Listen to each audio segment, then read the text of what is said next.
Manual goalkeeping, it can always be tricky. If you don't time it right, if you don't get the save right, you can always have that. But it's a lovely bit of interchange from Nantes. And starting off bright and early like we kind of expected. Yeah, that's going to be the worst possible start, really. He's actually found Ewan in. First chance, first. As you see the replays there. Hand slaps all round. Nantes within 4 in-game minutes. And a tremendous they are certainly starting how they mean. Yeah, I mean, obviously you can see Boavista are going to try and get this goal back quite quickly, but it's all in Nantes' hands now. Absolutely. Koulibaly now on the right-hand side. Has a player in the middle here to look for. It's Yuan again, the goal scorer, but it's not able to find him. Now a chance for Boavista to really get into the game. They hadn't had a touch, essentially, albeit they did concede first. They were not able, really, to get a hold of the ball, and again, just look a little bit unsure in midfield as I see Nantes in their yellow strip attacking once again. Koulibaly looking for the run down the middle. This is a good chance here. Has a chance, has Ewan in the middle here as well. Just crowded out there by the Boavista defenders, but Boavista, they need to steady the ship here early on, whereas they are certainly looking susceptible as, again, a pass cut out right there. Not going well at the moment for Boavista. Yeah, I mean, you're expecting Boavista to maybe take 5 or 10 minutes, just get their foot on the ball, control the game a little bit, and work their way back in. You know, it was quite an early conceding of a goal, as they've just given away a free kick there. There's still a lot of time on the clock. They can still play their way back into this. Conrado, let's whip it in. Keeper will punch away. Paulinho now. G. Here is Aka just outside the centre circle, and this is a little bit better from Boavista, but just as I say that, another sloppy pass. We completely... Looks like Boavista here on the ball, looking for Koulibaly. That was Roxa with a chance, but unfortunately just gets away from him here. Yeah, I mean, you can see there they were looking and being patient. There was a nice little kind of tee up to himself. Probably unsteadied the final finish there, but you know, you can see there Nantes trying to be really positive and really attacking from the get-go. Certainly don't seem to be wasting any time here in the eFootball.pro season. Of course, we do play 2 legs, each worth a maximum of 3 points, so vital to win both legs. Here is Ricardo Costa looking for Tavares on this right-hand side. Does get a little bit fortunate there with the bounce, but passing to a marked player. That again, this is just, I suppose you could say, the inexperience of the Boavista players here on the stage. Maybe the occasion getting to them here a little bit as not potentially have a chance. 50-50 ball, but yeah, the inexperience, you might say, so far for Boavista. You're just looking for them to maybe settle into the game here a little bit and just relax. Maybe the occasion getting the best of them. Yeah, I mean, you're looking at it from the outside and looking in. Nantes seem to be in very much control of this as they try and feed the ball up to Koulibaly. But you're just looking for a little bit of luck to break for Boavista in the right sense to really get them back into the game. Absolutely. Nantes playing with tremendous direction, I suppose you could say. A foul there will put the pressure onto FC Nantes. But yellow stripped side has got to be said. Very, very direct in the way they are attacking, and their counter-attacks, whether or not their team lineups are set for that kind of gameplay, certainly remains to be seen. But they are attacking with absolute venom. Prado now looking for Simon on this right-hand side. Has Koulibaly in the middle here to look for as well. Just look out for that run. You can see it is the captain, Barbosa, of Boavista FC, just covering that inside run, winning actually a throw-in in the end in his own half. So maybe a little bit of respite here for Boavista as well, as they maybe try and make an attack of their own. Yeah, I mean, you can see there they're trying to build it up. It's a good little play into the middle. Gets wrestled off the ball. Ball's broke luckily. This just goes a miss again. Just nothing doing at the moment for Boavista. I suppose you could credit that a little bit to some great defence here from Nantes, and turning defence into attack, just looking for Ewan there. Controlled by the captain, Ayaz Babisk. Couldn't quite find him. Good pressure there. Good defence actually from Boavista. They need a little bit more of that, because these Nantes attacks will not stop coming. Boavista though on the attack now. Here is Tavares, almost breaking for him. That would have been a tremendous position for a potential attack, and just as I say that, another attack here for FC Nantes. Here is Simon on the right-hand side. Can't quite find Johan in the middle. It will be in the end, a Boavista throw. I thought that one might go to FC Nantes, but nope, Boavista winning the throw-in. Yeah, you can really see that Boavista are trying to get back into the game as Nantes, oh, they went close.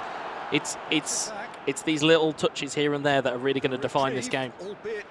Absolutely. Don't forget, playing with past assist level 1 here in the eFootball.pro as well. There is very small margin for error, and do you think that's maybe why Boavista might be getting a little bit caught out here, whereas you can see them trying to string things together but can't quite get that clinical pass? Yeah, I mean, it depends on how much you've had in the off-season. Have you had enough preparation? Have you prepared for PA1? But as we see them breaking into the box, so close. Oh. It was close. So close there. We can see the build-up once again. Yeah, it's lovely play. As we were saying, they're starting to get used to it. It was a great save from the keeper, but Boavista, their first real signs of life in this game. Absolutely. It will be a goal kick, though, so a little bit of a let-off for FC Nantes here.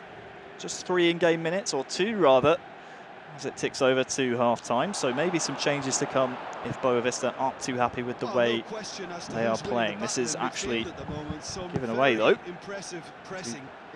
Toure, Koulibaly can't quite find Prado he was looking for, so turnover here now to Boavista. But again, that's a little bit sluggish, a little bit indecisive, I suppose, from Boavista. Will give a chance. One more attack for FC Nantes. Here is Johan on this left-hand side. Koulibaly might look for a shot. He has a player in the middle. Oh, that's a great finish. That's a super finish. Tremendous finish. And it's 2 before the break in game number 1 for FC Nantes, the semi-finalists from last season. They get their second goal before half-time, and a well-worked one it was as well. Again, it's Koulibaly. He's certainly the game changer in this game. You can see that the positive work that Nantes really did going down this wing here. Yuan cuts in, gets it into Koulibaly. He gets a little bit of a nick off a defender. It's a little bit lucky. It's a little bit fortuitous, but in this type of league, you need that slice of luck to really get you through.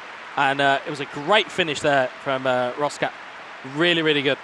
Absolutely, and you can see Boavista so disappointed, and they feel maybe their defenders should have done a little bit better there, but FC Nantes absolutely buzzing is the only word to say as we move into half-time. They are buzzing with their performance. We can see the statistics at half-time. Yeah. Really, the one that sort of screams out to me there is the amount of tackles coming in from FC Nantes as well, but also the possession, not actually that far away, only 51 to 49 in favour of FC Nantes, so not that big of a swing despite Boavista giving away the ball very cheaply.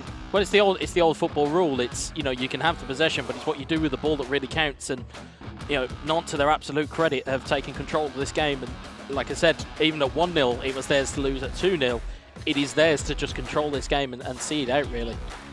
52 to 48, actually, it was in favour of Nantes. As we see there, the entirety of the stats looks like we are just about ready to go into the second half. A couple of things being changed, no doubt, from the Boavista side, who will be disappointed. Yeah, well, you would imagine that they'd look to change something up here, because certainly the formation that they've gone with, I believe it was a 4-3-3. It's not benefiting it to the way that Nantes are playing. They've certainly got control of this game, and you know, it's going to be difficult to see their way through from this, but a quick goal, you know, early doors, second half, could make all the difference for Boavista and really give them a bit of a morale boost going into this. So then, second half of game number 1, just moments away, and another look there at the tremendous eFootball.pro stage. The referee is just making sure that everything is in order, competitive integrity is at its highest. And boy, that really is a baptism by fire for the Boavista boys on the stage, isn't it? It's a very tricky FC Nantes team to come up against in their first match. Obviously, still the second half of game number 1 to play, so it's not to say that they can't bring this back, but this certainly is I don't want to say a culture shock for them, but it's certainly not the start they would have wanted. No, and like I said at the beginning, or at the top of the show, it's a case of that nervous energy. It can either go in one favour for you, or it can go against you. At this point, it's going against them. They seem to be playing within themselves, although there were signs of life in that kind of tail end of that first half. We're going to see whether they can try and carry that forward, because that sucker punch of a second goal to concede just before half-time. Can they bounce back from it? there you can see the FC Nantes players on the stage. FC Nantes, founded in 1943, Wes, during World War II. Nicknamed the Canaries for their yellow strip, and of course they have a tremendous pedigree in the French division behind them as well. They will want their players up there on the stage to represent them to their fullest abilities here in the eFootball.pro. As we kick off the second half, Nantes leading Boavista 2-0. Yeah, I mean, looking at it, it's going to be an interesting game here. I think the next goal is crucial. I really do. I think looking at it, it's, you know, if it goes to a 3-0, I think that's going to be curtains for Boavista. But if they get one back, anything is possible in the game of pairs. Here is Tavares. It's a great run. That's a man over. Here is Stojic Ilkovic. I'm not great at pronouncing Serbian names, but there is the Serbian man. I did my best. Here is Torre now. Prado. Oh, lovely bit of skill and a bit of flair coming out here in the eFootball.pro season. Koulibaly now has a chance. Bit of ping-ponging around. Here is Johan. Can he finish? Looks for the back post. Kindly. And I tell you what, that little piece of skill in the middle of the pitch absolutely deserved that goal. That is the third goal for FC Nantes. And Boavista, they have a hole to climb themselves out of. Well, it was the captain that started the move, and it was the captain that finished it. I mean, that granted, it breaks kindly at the edge of the box, but again, you still need that composure to finish that type of chance off. Could have easily gone for the shot. Instead, he looked across, saw a free man, and it's an easy tap in. And like we said, that first goal of that second half, I think that's going to define the rest of this game. There it is. There is that goal. You can see what it means to the captain there. So bitterly disappointed. Asdean last year in the semi-finals couldn't quite make it that extra step to the grand finals. He is, well and truly on his way to making amends and repaying the faith that FC Nantes have in him. Boavista though, can they conjure something here? Doesn't come to anything from that attack, and FC Nantes again, every single time they get the ball here, Wes, look like scoring. A bit of a misplaced pass there from Koulibaly will allow Boavista back into things. Potential chance here, but again, snuffed out there by FC Nantes. Very good defending. It's this counter-attack from Nantes. It's very much taken a hold in this game. I think telling from the stats as well, every Nantes player has had an assist or goal to their name at this point, so it really is providing a great kind of advert for their team game. Paulinho sprays it to the Serbian. Here is Mateus. Here on this left-hand side. No way through though, will be a throw-in, so pressure will stay on. And I'll tell you what, I was about to say, I would be surprised to see a pause come in, no doubt, from the Boavista squad. And something needs to change here for them. They need to, at this point, throw everything at the game. It's not like last season where the aggregate score matters. You don't need to worry about leaking goals at this point. All you can do is try and salvage a result from this particular game. So not surprising to see maybe some changes, some attacking changes come in from Boavista. Yeah, definitely. I mean, you know, like we said, the difference in the change in the match format now makes it so, you know, if you are 3-0 down, you can just go and throw the kitchen sink, or the proverbial kitchen sink, at the Nantes defence. However, you still run the risk then of leaking even more goals. So, you know, there's a little bit of risk and reward in there. Do they take their lumps and try and figure out how to play for the next game, or do they try and press on at this point? Well, substitutions, no doubt, from both sides. The attack remains here with Boavista though. Paulinho, good pass. Great pass, I should say. Looking for Cassiano there in the middle. Cleared by Asbabisk. Still possession retained with Boavista. Can they go again? Matthias finds Marlon. 1-2 on if he wants it, and he does. Surely will be a free kick, referee. Ref says no though. Very physical play by the Nantes defence. That's a poor giveaway there. As you say, Wes, poor giveaway. Well recovered though. The captain once again, Asbabisk. He's playing very well, looking for a searching through ball again. What's impressed me from FC Nantes, despite this pass assist level being at just the 1, very surgical with their passes. Here is Cassiano though, on the left side. But I've got to say, this is much better from Boavista. Paulinho looking for Mateus there. No foul. No foul, says the referee. Marlon there, just pressured too early by the Nantes player, and now a potential break for the French side. Man over on this left-hand side is what they're looking for, but we'll just stem the flow for now. Koulibaly on this right-hand side, looking for his teammate Coco. There is a player in the middle, but well defended there. Bit of an interesting shot there. I think that was from Roxer actually going for it. He will win his team a throw. But at this point, when you're 3-0 up, why not go for those magical goals? Well, yeah, well, when your tails are up, everything will seem to go your way. You know, they're playing with a lot of confidence. Having Zizou coming in has seemed to have kind of helped steady the ship a fair bit with his experience. One of the oldest players in the league, but clearly showing that he's got a lot to offer this Nantes team. Not to mention, obviously, of course, Roska and AS Babisk, who, like I say, on any given day can turn over teams. It's an interesting dynamic on this FC Nantes team. As we mentioned at the top of the show, Kepa not here at the moment due to other commitments in esports tournaments. Here is Paulinho, though, for Boavista. Finding Matthias on this left side. Here is Cassiano now. Good build up there for Boavista, but it seems they're just a little bit too hesitant, and that allows a split second for the Nantes defenders to get in position, get organised. Koulibaly moves it back. Find player in midfield. Well cut out though by Idris.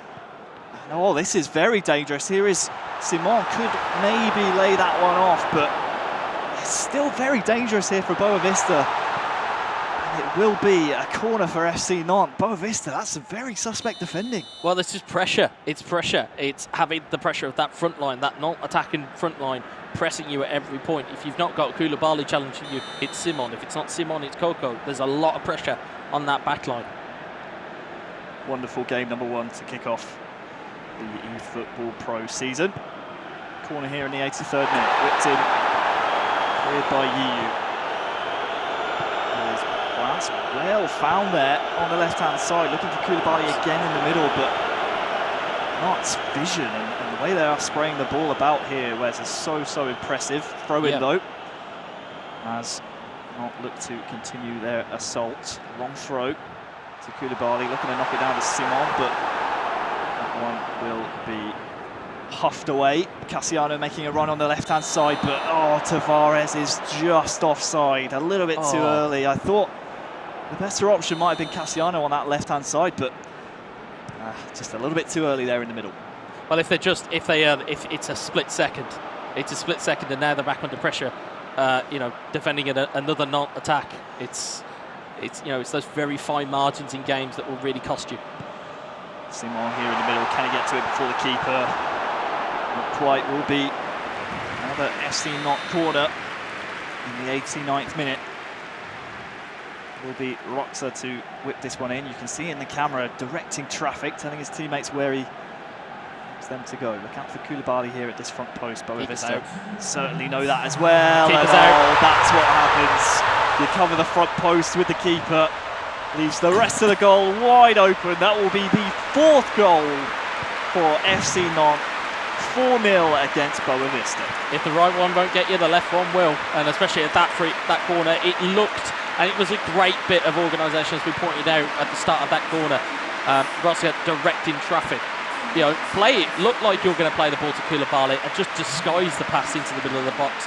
And as soon as that goalkeeper came out, you knew that if that ball gets anywhere near into the box, it's an easy tapping. It is the French forward Marcus Coco to header this one in. We'll see it again here on the replay. Beats 2 Boavista defenders, maybe a little bit too easy, and the Boavista players, certainly you can see by their reaction, no doubt disappointed, but also feel that that was a little bit too easy for Coco to get up and head that one into the goal. 4-0 then, as we are in the 2nd minute of time added on. Is there a chance for redemption for Boavista, or at least a consolation? The FC Nantes defence says no, and that will be how we end the first match of the eFootball.pro 2020 season. FC Nantes 4, Boavista 0. Yeah, I mean, it was a masterclass of defending and counter-attacking from Nantes. As we saw there, they didn't have the majority of the ball. It was very much 50-50, and it was all about what they did with the ball. And that was the key thing there. I think Zizou was the player that had the most co-op points there. So, you know, a big performance from the most experienced player. Yeah, someone we haven't really spoken about. An X-factor for this FC Nantes side, the oldest player in the competition alongside Gol, who plays for Schalke. We'll be seeing them up a little bit later on against Celtic FC. We will be, of course, seeing game number 2 between these two teams first of all. Let's talk a little bit, though, Wes, about the outfit of FC Nantes that they're fielding here in the eFootball.pro. Obviously, we just saw them win their first game 4-0. They have a player who isn't here, but the makeup and the complexion of their squad here in the eFootball.pro season is quite fascinating, because you have 2 French players in Zizou and Asbabisk, but you also have Kepper and Roxa who have played in co-op competitions alongside each other as well. So it's a really fun dynamic. It's a very interesting one that might just lead to FC Nantes' success in this season. Yeah, I mean, the question marks when all of these teams are announced, I'm sure we'll get to the other teams later in the show, but the main question for this, before this first game week, is how are these teams going to blend? You know, we've seen, you know, AS Babisk, who led the line there and was superb. And then you've got Zizou, and you've got Roska. And some people would argue that their best player isn't actually here this week. Which, to be fair, if you're performing like that with your best player not here, imagine what it's going to be like when your best player is here. And I think, you know, obviously it was 4-0. There's game 2 still to come up. I think it's going to be a very interesting dynamic to see exactly how game 2 pans out, because Boavista will be very disappointed with it.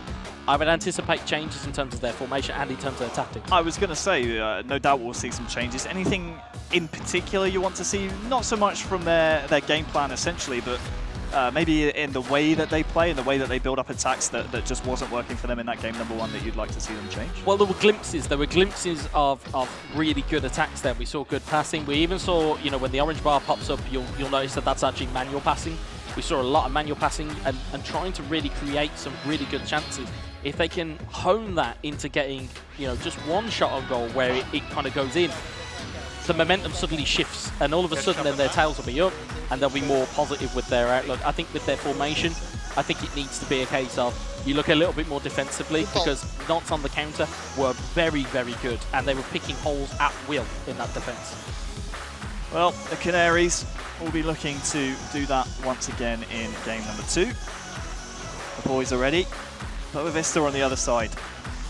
We're about to see what they truly are made of. They said before the game, when we spoke to them here at the eFootball.pro studio, that 6th was the benchmark for them. They're not expecting too much. There's a new squad coming into the eFootball.pro league.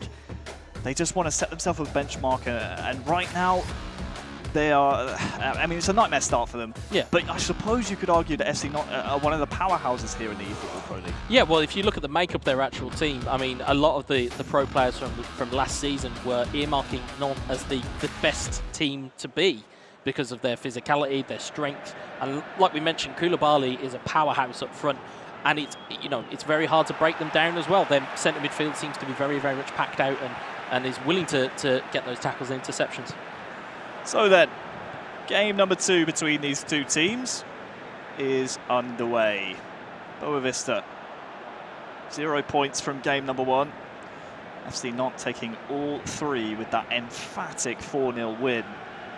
They will be looking to repeat that feat here in game 2, starting off early with possession. Looking for Koulibaly, that's a bit of a raking pass, and maybe one on pass assist level 3 you might see actually connect with the player, but not here in the eFootball.pro. Here is Aka for Boavista, looking for Tavares, but cut out there. Chance though, again, for Boavista to build, but just a little bit too sluggish, maybe not alert to the danger behind him, and now FC Nantes have a chance to break, but this is better though. Better from Boavista. EU, Portuguese man, representing Portugal in Euro 2020 next year. Coming up trumps. Here is Ng, looking for a Serbian teammate behind him, can't find him.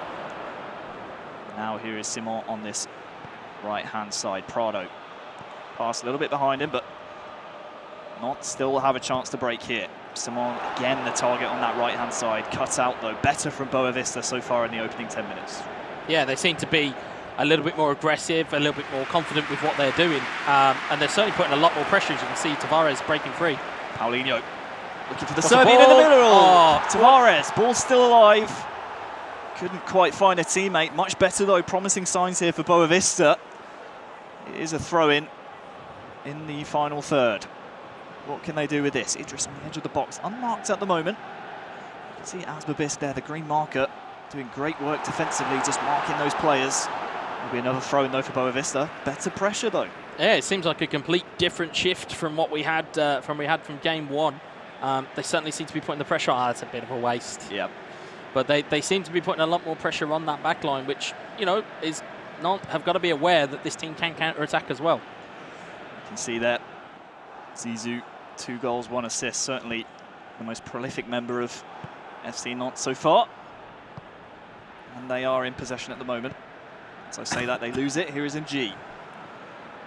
Pressure so early from FC Nantes. Boavista just don't seem to have the chance to build, and to see the same kind of thing from the Portuguese outfit. That's better. Good mark in there from Idris, controlled by the captain Barbosa. Here is Marlon finding a G on the left side, but that pressure once again, that high pressing from FC Nantes paying dividends. Simon on the ball. Good spell of pressure from both teams so far, back and forth. Koulibaly to Prado. Just a bit of a deflection on that pass there, and now Boavista have a chance potentially to build from the back. Yeah, I think you're going to hopefully, I mean, from a commentator standpoint, I think we're going to see some more pressure as we see the ball kick given away. That's a mistake. Here is the Serbian striker, Tavares. Free kick given. Yeah, bit of a late one there.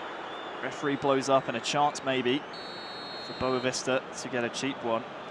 This will be interesting whether they go keeper side or whether they go to the gap, or whether they go to pass it. You can see Roxa, the designated goalkeeper, plays it short to Paulinho. Here is Tavares on the right. Stojkovic. Oh, very close. Great play. So close. Great goalkeeping. It will be a corner to Boavista, but this is the Boavista we wanted to see in game number 1. Yeah, it's great play from Boavista, picking out the passes. Didn't go for the shot, which can sometimes be an easy giveaway. Defended well though at the front post by Roxa, and now a chance to counter-attack. Here is Moustache, controlled by Zizou. Idris chasing, can't quite get to him though. Ewan, was that a shot or was that a cross? We will never know, as it's deflected out for an FC Nantes throw-in. Better game though, I have to say. Much more of a contest here in game number 2, as Boavista seem to have learned from their mistakes. Here is Ng. Looking for Stojkovic. Never going to get that name right, by the way. I'm going to keep trying it though. Here is Aka. Looking for Marlon on the left. 3 bodies in the box here for Boavista. Can they find anyone? Oh, that's a nice pass. Not quite on the money though.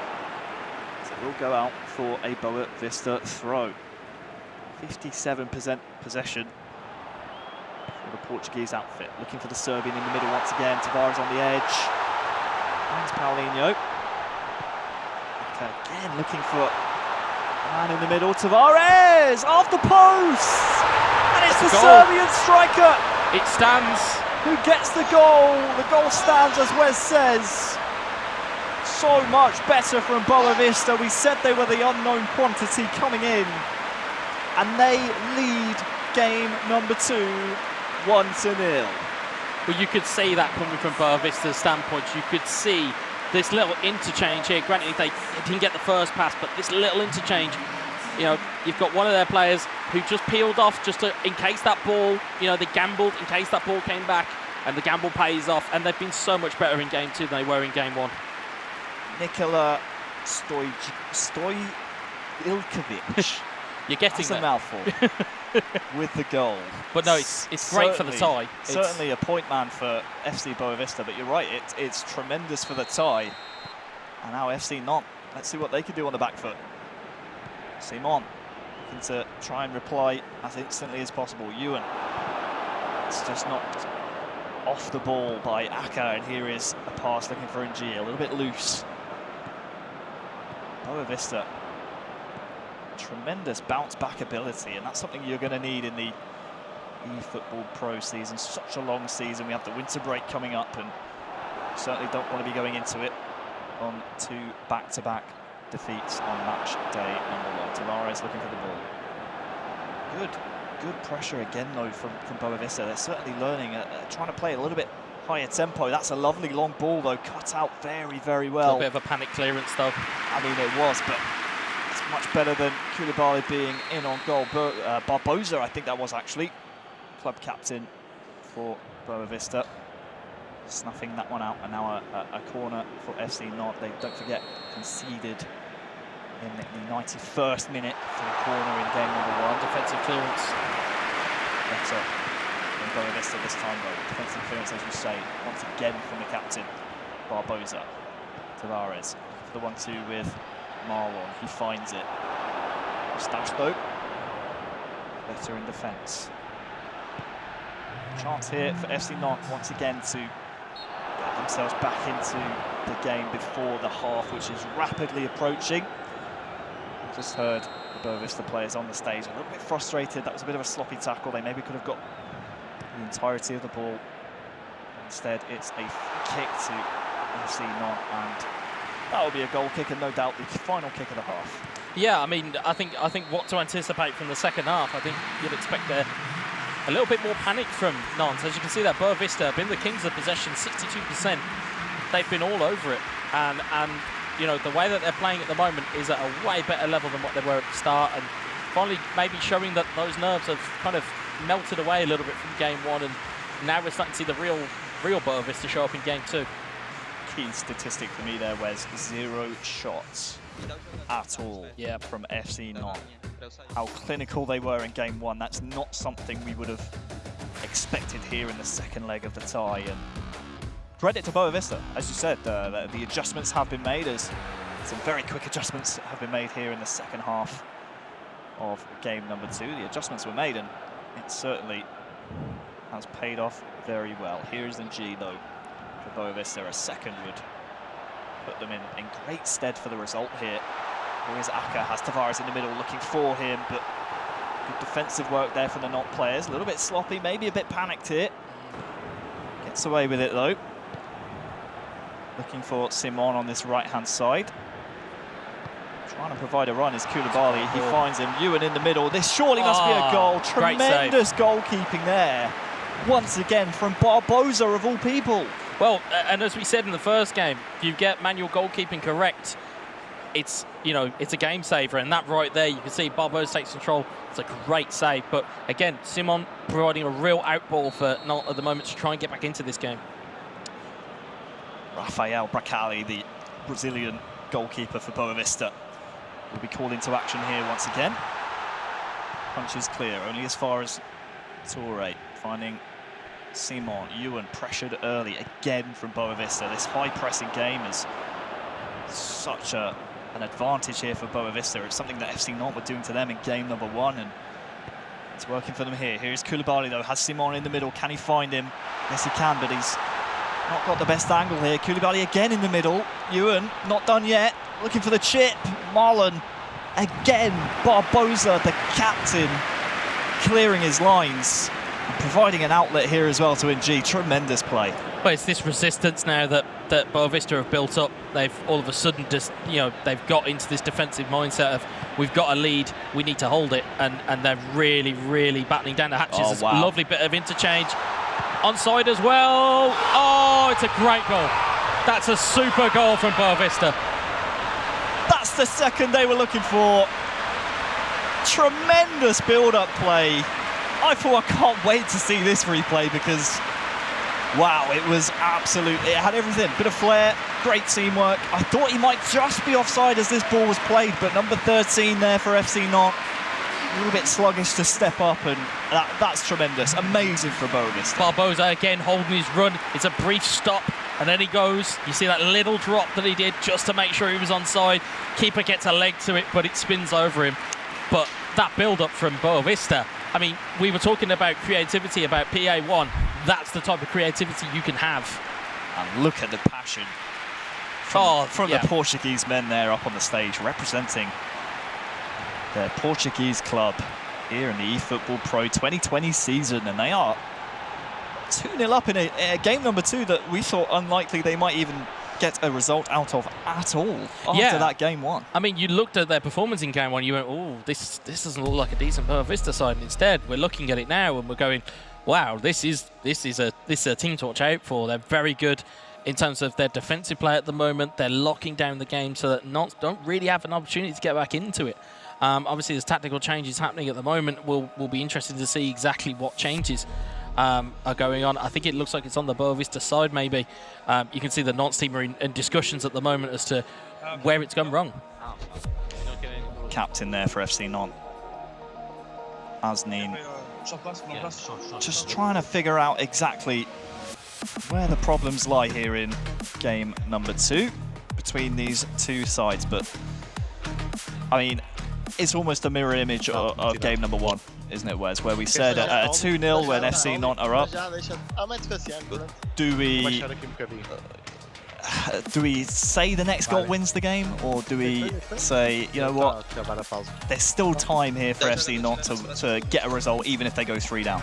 There's still time on it, and I know that might sound a little bit kind of strange to those watching this, but it is a case of you're in a situation where it's 65 minutes gone.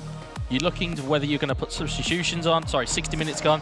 You're looking whether you're putting substitutions on. You get a quick fire goal here, then again it just opens up the game somewhat. I mean, it's a very fascinating watch here as Idris brings down Koulibaly. Yep, tactical foul there from you. Just trying to stop the momentum there from the kickoff for FC Nantes. Free kick goes in, looking for again Koulibaly, but again it's Barbosa looking for the clearance, and that's that instant reply we were looking for from FC Nantes. Absolute thunderbolt of a goal, and they are right back in this tie. Yeah, Prado with a super hit. They are back in this game. Boavista now, what are they going to do? Are they going to keep going for this, or are they going to hold back? What is it you do from here? Certainly you think Nantes have picked up now their confidence to go, hey, actually, we can get back into this game, and there's so much time left on the clock. Anything's possible. It was a great hit. It was Prado. It was a stunning hit.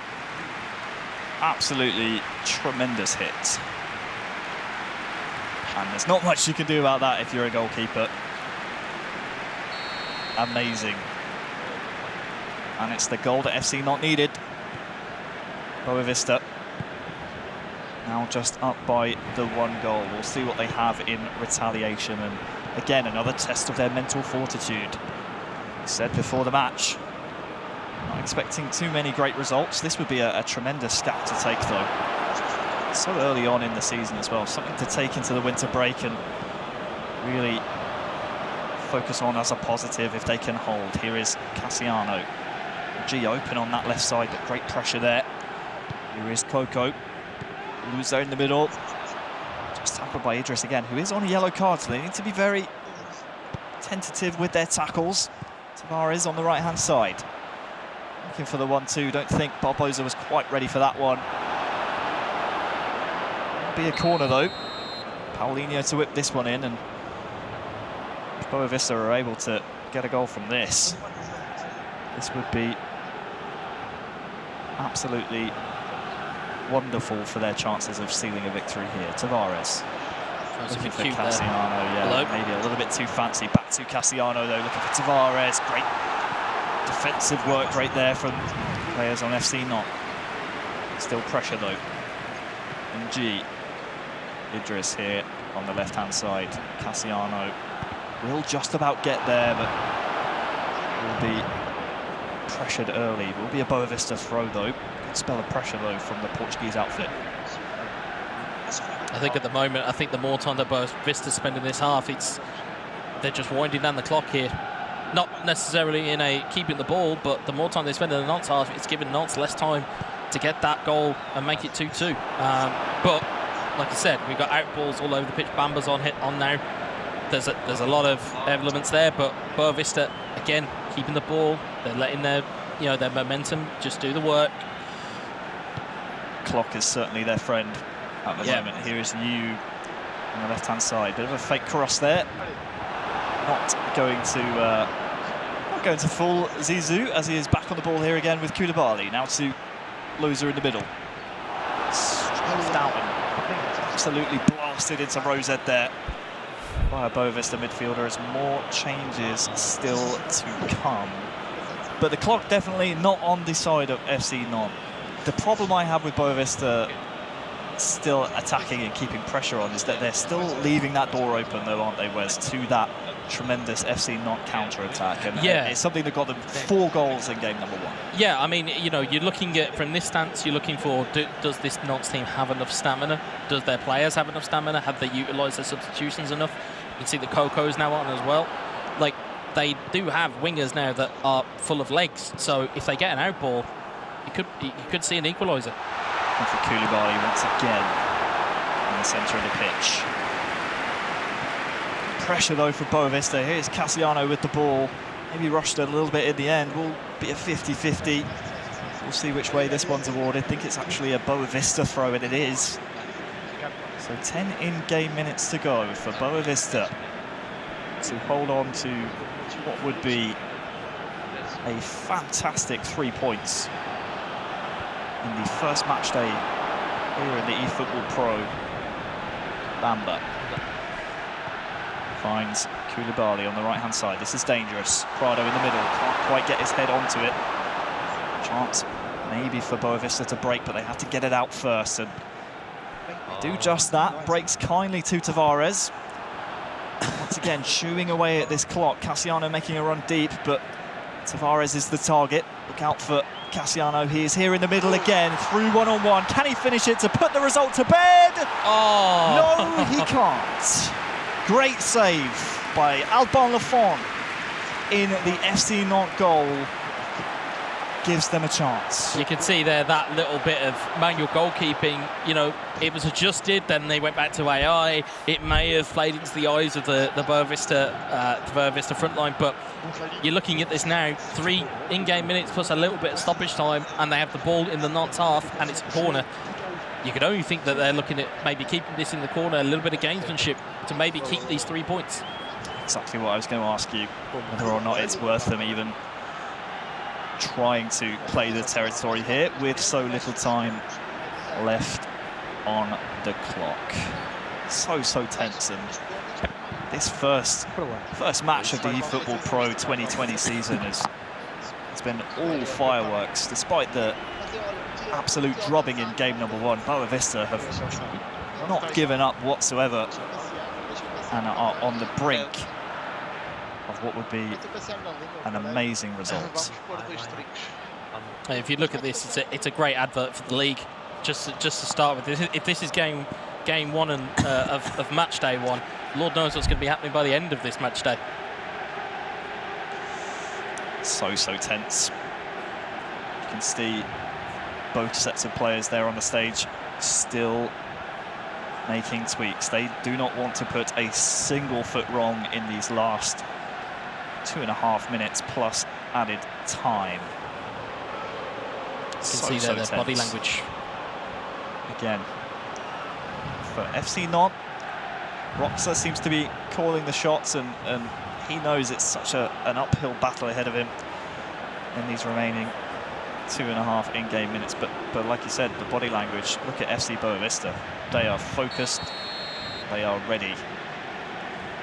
How do they play this one? It's going to be in G to swing this one. Yep, you can see the 2 options going short. As options short, as you say. Short to Cassiano, but would like to have chewed a little bit more time off the clock. That's going to open the door now to FC Nantes. Looking for Bamba in the middle, but Cassiano wins it back, and here is Ng with a clever turn. Again, looking for Cassiano. Seems to be the point man, really, for Boavista. And look at this, retaining possession all the way back to the keeper. Yep. That's what it takes to get the result. And the thing is, in your debut game, that's what you want. I mean, Tavares here, though, with Nantes pushing forward, trying to get the ball back. Advantage played by the referee. Obiora to Tavares. It's going to be a late corner, and with 3 minutes added on, we are now into the 4th minute. I'd say that's a result for Boavista. No time left for FC Nantes to do anything. They will make certain of it with the last kick of the game from this corner. Why not cross it in? There's no one there, but tell you what, Wes, it doesn't matter whatsoever. Boavista, despite getting absolutely drowned out in game number 1, come back to win 2-1 in match number 2. Absolutely wonderful. Tremendous show of spirit by the Portuguese, and both teams leaving the tie with 3 points. I think if you'd have offered that to Boavista at the start of the day, I think they would have taken that. Well, thank you very much to Weza and Harry for that commentary. 2 very, very different games there. We saw a heavy win for Nantes in the first match, but it was all change after that, Weza. What did change? I think Boavista just woke up and realised that they were eFootball.pro. They seemed to be completely different. Every challenge they were into, every second ball was theirs. They they really impressed their will on the game from the early going. Do you think in the first game that they were a little bit careless? We saw that manual goalkeeper error early on that could have come into play.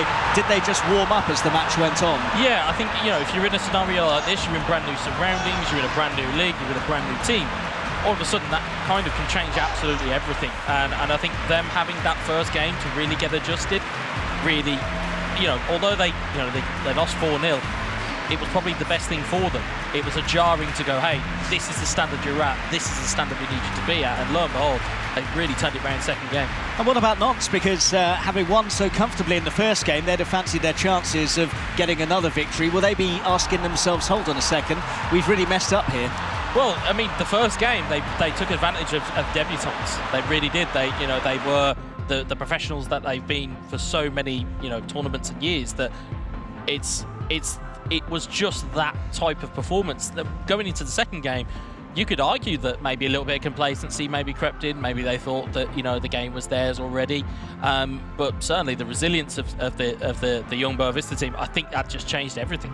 And looking at their game management late on as well, that was quite impressive. We saw them keep the ball and just run down the clock. Showed real maturity even for debutants. Yeah. To have that awareness to go, okay, well, we're in this situation. We don't want to get counter-attacked. We don't want to come away with a draw. I think it was a great show of maturity. Really, really good. Okay, well, let's get some reaction now. We can go backstage and join Harry. Thank you very much, Mark. I am here with the FC Nantes players. Roxa, a bit of a mixed bag of results. You got the 3 points from game number 1 with a resounding 4-0 win. Game 2 didn't quite go to plan. What was your assessment of the entire series? Yes, first game we played very good. We win 4-0, but second game we start a little bad. They scored a goal, and after that we try to come back, but they score another goal. We score 1, but we lose. But this our team is equal, so it will be difficult for us. You're here in the eFootball.pro League. How does it feel to be representing FC Nantes in this prestigious competition? Yes, I'm very happy because I have opportunity to play for Nantes, to represent them here, and I hope we will prove that we are good. Let's look ahead then to Matchday 2. You have a bit of a winter break ahead of you now. Any thoughts going into Matchday 2? Obviously, you guys face Celtic. Any thoughts going into that one? Yes, next game is Celtic. They are good. We know them very good. And I hope we can win both games, and we'll see. Awesome, right. FC Nantes, thank you very much. Let's bring on the FC Boavista players. Congratulations, guys, 3 points. Game 1 didn't go your way. Obviously, there were lots of goals going the other way. How did you guys fix it in game number 2? What changes did you make? Well, we made a formation change. We changed the 4-3-3 to 4-4-2. And I think with this change, we won this game. We have more the players hiding, and we have the capacity to improve with this style. Obviously, you guys are all Portuguese. How does it feel to be representing a Portuguese club here in the eFootball.pro League? Well, it's an honor for us. It's very, very good that Portuguese clubs are improving this type of competitions, and it's very important for us representing our club from our country. Let's look ahead then to Matchday 2. You guys have a bit of a break now to work on some things. What are you expecting out of Matchday 2? Well, it will be a very difficult game too. we don't have here any easy game, so we have to work. We have to work a lot. We have to work more, and good. With very good play. I think we can do good things this year here. Awesome, guys. Thank you so much. Congratulations on the 3 points. Back over to Mark and Wes to break down the next match. Thank you very much, Harry. Yes, very interesting to hear the reaction there, and also interesting to hear the mentioned formation, which you said yourself. Oh, I'm not going to say that I'm an expert on nothing, but you could see there was a visible shift in the way that Boavista conducted themselves to go from a 4-3-3 to make it a bit more secure. I think that really helped their defensive play no end, really. Brilliant. Well, before going to the next match, remember that you can follow the latest news of the competition on the official social media channels of PES, which you can see just below me on the screen. Well, the action keeps on coming. It's another cracking match we have for you as well. The second one is FC Schalke 04 against Celtic FC. The players are as follows. We'll start with a look at the Schalke lineup for you. They are Goal, El Matador and Meromen. Meanwhile, representing the Celtic FC side, we have Indojawa, Indominator and Yorker. And we talked to them all earlier on there. You can see Yorker, Indominator and Indojawa. We chatted to both of these sides earlier, and this is what they had to say. Well, after the last year's performance, reaching the second place with Celtic, I think from everyone the expectation will be high for us. But to be honest, we will be happy if we reach the top 6 spot, especially because this team has been formed since 2 weeks ago. Comparing to other teams, they have been playing more weeks, even months more than us. So I think they already have an advantage. But yeah, like I said, we will be happy if we can reach the top 6. Yeah, we are very excited about the new clubs like Bayern, Juventus, very big clubs. But I think we are very good prepared for the new season, trained a lot and try to reach the knockout stages. Okay, so some very familiar faces from the PES scene there, some big names, and it's a very appetising affair given the players that we have on show. Yeah, really is, especially when you look at that Celtic FC roster. You have Dominator, who was playing for Celtic last season, bitterly disappointed to be a runner-up in the competition last time round. Again, similar kind of situation with the FC Nantes team. They're going to be looking to try and reverse their fortunes and try and go the entire way this season. Okay, well, the next match is ready. It is Celtic up against Schalke.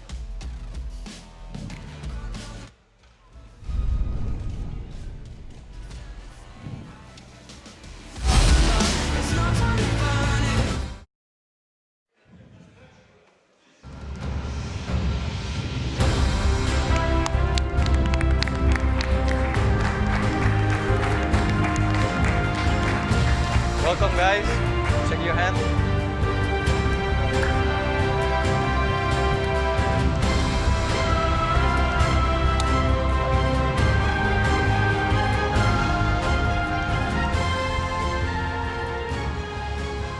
So Weza, just as the players get set to participate, tactically, what are you looking for in this one? Well, I think having a look at how Schalke put themselves together last year, I think they'll be disappointed with their own performance last year. But with them being the only roster that hasn't changed, I think that actually adds an advantage. I would like to see some robust defending from their back line. I mean, you look at the likes of McKennie, you look at Mascarell to add that little bit of reinforcement. With Celtic, you're looking for them to lead out from probably Edouard and maybe even James Forrest on the wing. I would imagine you're probably going to see mirror images of formations. They may catch me out, and I might be completely wrong, but we'll see. And also, do you think they'll have taken anything from watching the earlier game? Because we have these news that have come in this season where they have seen that match, the Boavista Nantes affair, and maybe taken some tips from that? I think that any of the teams are going to be looking exactly at everybody and to see every game. I think it would be kind of silly of them to not look at each other's games. I think they'll be kind of buoyed by the fact that, you know, there's only 3 points that have been, you know, been dished out to both teams. And I think a little bit of gamesmanship from Indominator there, where he was saying, oh, well, the team's only been put together by 2 weeks, but, you know, you've got Indojawa, twin brother. You know, the chemistry there is already naturally there. They used to play with Total Football. You know, they've already got that, and a little bit of Spanish there from Georgia as well. So Splendid stuff. Well, it looks as though the two teams are all set. Weza will be on commentary alongside your match commentator, Harry Channon. Thank you very much, Mark. Second match already of the eFootball Pro 2020 season. Celtic FC of Scotland, of all places, taking on FC Schalke 04, hailing from the Gelsenkirchen region of Germany. Yes, I did look at Wikipedia for that one, but yes, a tantalising affair. We say Schalke making no changes from last season. Obviously, that's not 100% true due to the 2 versus 2 versus 3 versus 3 nature of the competition, but the extra man Merriman has been playing with them for such a long time, and these players all know each other so well. Yeah, I mean, if you looked at kind of Merriman and El Matador, they were previously part of a co-op team that even I'd got to a tournament to play against, and you could tell from there that they have a strong connection of their games. Goal, of course, adds a wealth of experience to their team, and I think that they might be an outfit to watch this season. It will be interesting to see how they adapt not only to the 3 versus 3 format here of the eFootball Pro 2020 season, but also that pass assist one. We're going to be talking about it all season long. It's going to catch a lot of these players out that might be used to using a bit more of a lax pass assist, I suppose, higher levels of PA. These experienced players, again, you know, used to coming into these types of tournaments with higher levels of pass assist, might just be caught out here. Well, yeah, I mean, you could easily, you know, you can make the argument that it could catch them out, but the argument I'd like to put forward is that actually we're going to see a better style of football from them. I think it'll be less direct. I think you'll actually find that it'll be a lot more kind of tiki-taka as we're used to kind of seeing.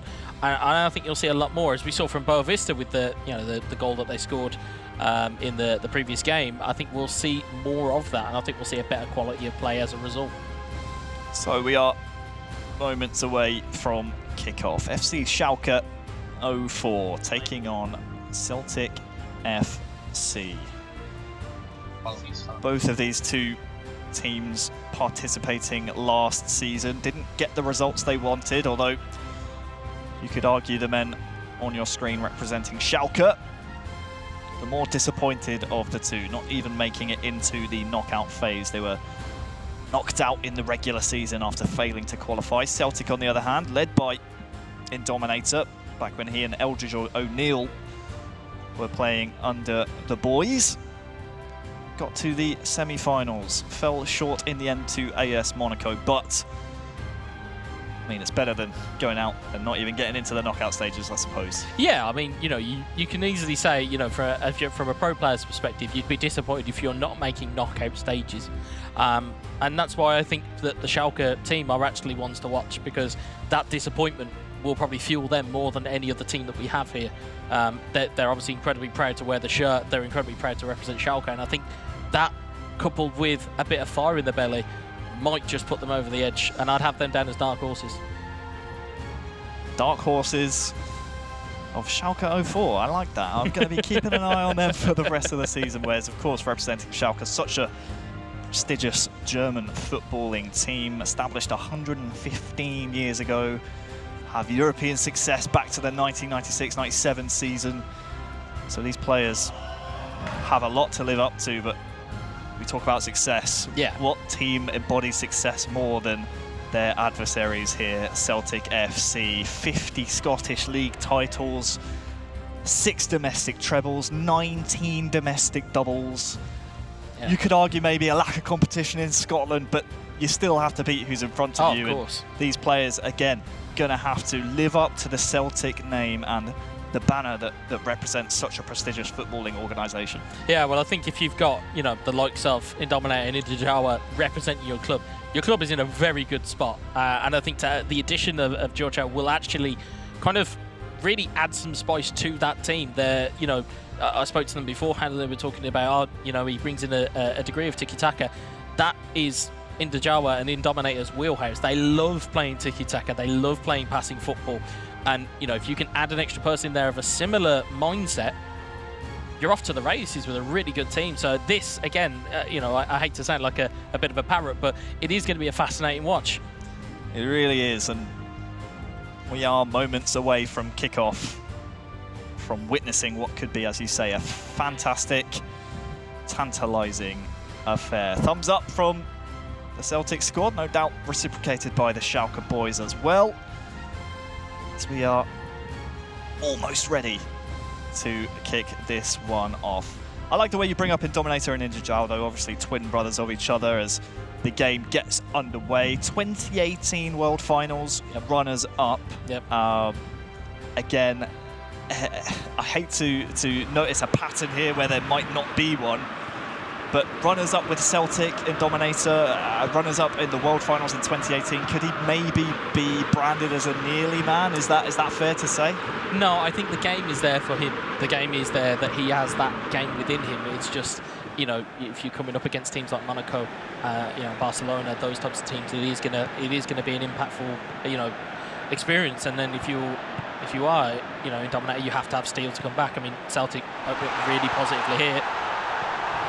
Just cleared away though on Schalke, but as you say, positive play. The referee spotted something here and will bring the play back. So it will be Schalke 04 attacking from right to left, and Celtic FC from left to right. Schalke in their classic blue strip. They are nicknamed the Royal Blues.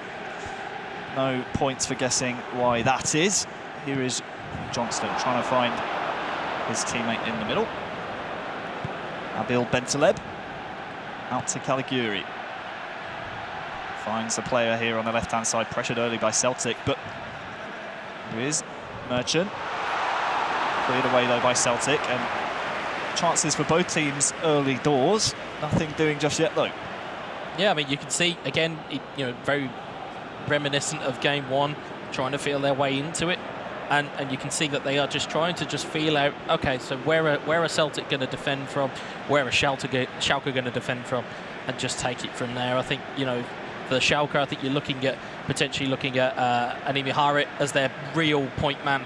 A lot of skill on the ball. They're lacking maybe a number 9, but I'm sure they'll prove me wrong at some stage. You know, whereas Celtic, you can see there, instead of going with Edouard, they've gone with Bayo, which is an interesting pick. You know, this stat balancing, it really does make a complete difference. Here is Harit. Looking for Caligiuri in the middle, almost breaks for him, but El Hamid will be the Celtic man to bring the ball away. It's going to be interesting to see how Horcha, who is on the ball at the moment with Rogic, slots into this Dutch lineup. Will he, as you predicted, play that tiki-taka play that Celtic FC love to play? Forrest looking for Bayo there. Can't find him. Caligiuri will contest this one and just about win it. Looking for a quick break, a Schalke, but nothing doing there again. Here is Greg Taylor. It's a Bayo. Pinballing around once again. Bayo comes away with the ball. Horcha looking for a teammate. Will find Indajawa. Nothing doing on that pass again, though. Harit will contest it, but good bit of pressure there from Celtic, and they retain possession here as well to recycle the attack. El Hamid. Looking for maybe Rogic in the middle, but out to Greg Taylor. Finds Bayo. Forrest making a run. Johnston on the edge. Bayo. This is good from Celtic. Great block though. El Hamid will keep this one alive on the right-hand side. Bayo. Controlled by Indajawa. A little bit lax. Oh, Jamie Forrest is there, but the keeper keeps it alive for Celtic, and it will be a Celtic corner. Bit indecisive there from Schalke. Yeah, you're looking at it, and they're a little bit panicked in defence, and you can see there that the passing style of Celtic is really starting to play out a little bit here. Looking for a front post. Header there. Will win them another corner. Look at that possession statistic. Fair play, we're only half an hour into the match. For that front post once again, knocked on. That's an interesting tactic, but goalkeeper luckily will be there to claim. Schalke though, getting overrun here. It's all Celtic at the moment. It absolutely is. Johnston. Back to the left back Taylor. Oh, Sane just gets that one away. Here is Harit. He said he might be that number 9 that Schalke looked for. He has found the outlet here on the right-hand side. Bit on low. Good bit of defending. Switching the play nicely there as well. That was Horcha, he says, confidently with a Spanish accent. Can't quite roll my R's though, that's the problem. Well, you can see here, you can see that little tactical switch. It's really stretching that Schalke defence, which is normally quite robust. And you can really see they're trying to just open them up enough. They're getting some opportunities, but nothing clear-cut just yet. So Schalke getting a little bit overrun so far. There's just about 40 minutes gone in match number 1. Celtic playing very calmly out from the back. That's a little bit loose. Find its way to Jamie Forrest. Chance for an attack now. Rogic finds Forrest, who finds left-hand side man Taylor. Time and space here for the man on the ball. Johnston finds Rogic. This is good. Tries to get a ball in, but too close to Langer in the Schalke net. And nothing doing there for Celtic, lacking that little bit of class up front at the moment. Stasic tackled early by Bayo, and Schalke, I mean, again, as we edge closer to half-time, you saw the possession statistic pop up on the screen, really struggling to get a foothold here in this first half. Well, we've known historically from Celtic they love to have the ball, and you know, obviously 37% possession to Schalke. They've not given them really that much to go on, but again, it only takes a second to score a goal. It's only going to take one opportunity for Schalke to break clear, and Celtic are in trouble. It's all good having the number, but if you don't do anything with it. No changes made. Straight into the second half. Both teams perfectly happy with how they approached the first. Schalke are obviously confident that they can get that magic moment. They can get them the 3 points. Push through there, and that's actually going to be called back here. Free kick. Very positive spot there. Is it to Schalke? It most certainly is. Caligiuri standing over it. It's a goal. In fact, switches over to Merkan to take this free kick. Which side will he go? Steps up, left-footed. Can't quite get it over the wall. Will be a corner though. Telling thing there, the Celtic didn't employ the manual goalkeeper. Absolutely not. Felt no need for it.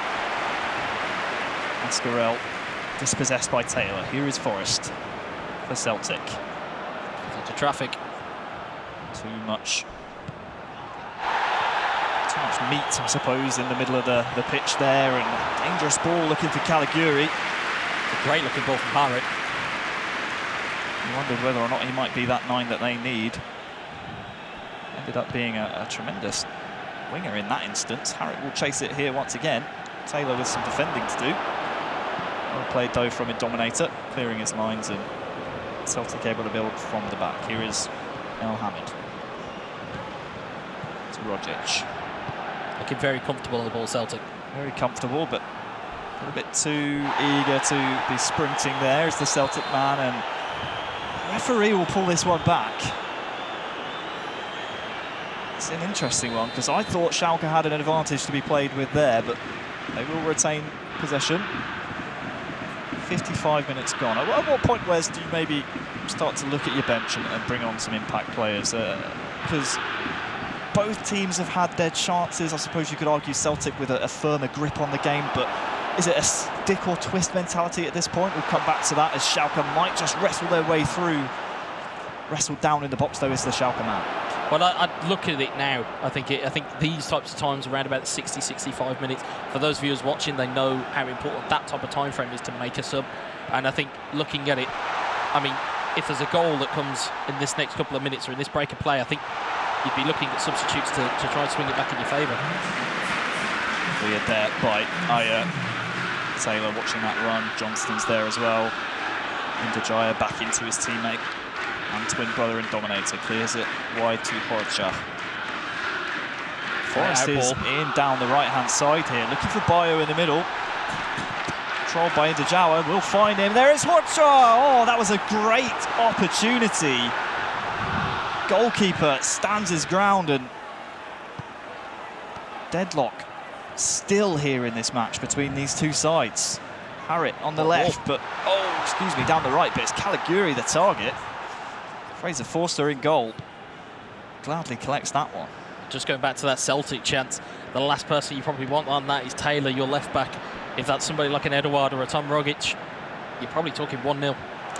Speaking of Eduard, I'm not even sure if he's on the pitch at the moment. I don't think he is. Might be someone for Celtic players to bring on. They have space here in the middle though. Rogic, not a man around him, has a bit of time to pick a pass, and the pass he finds is to Bayo, who in turn finds Johnson, looking for Forrest in the middle. Taylor! Oh, it's off the post!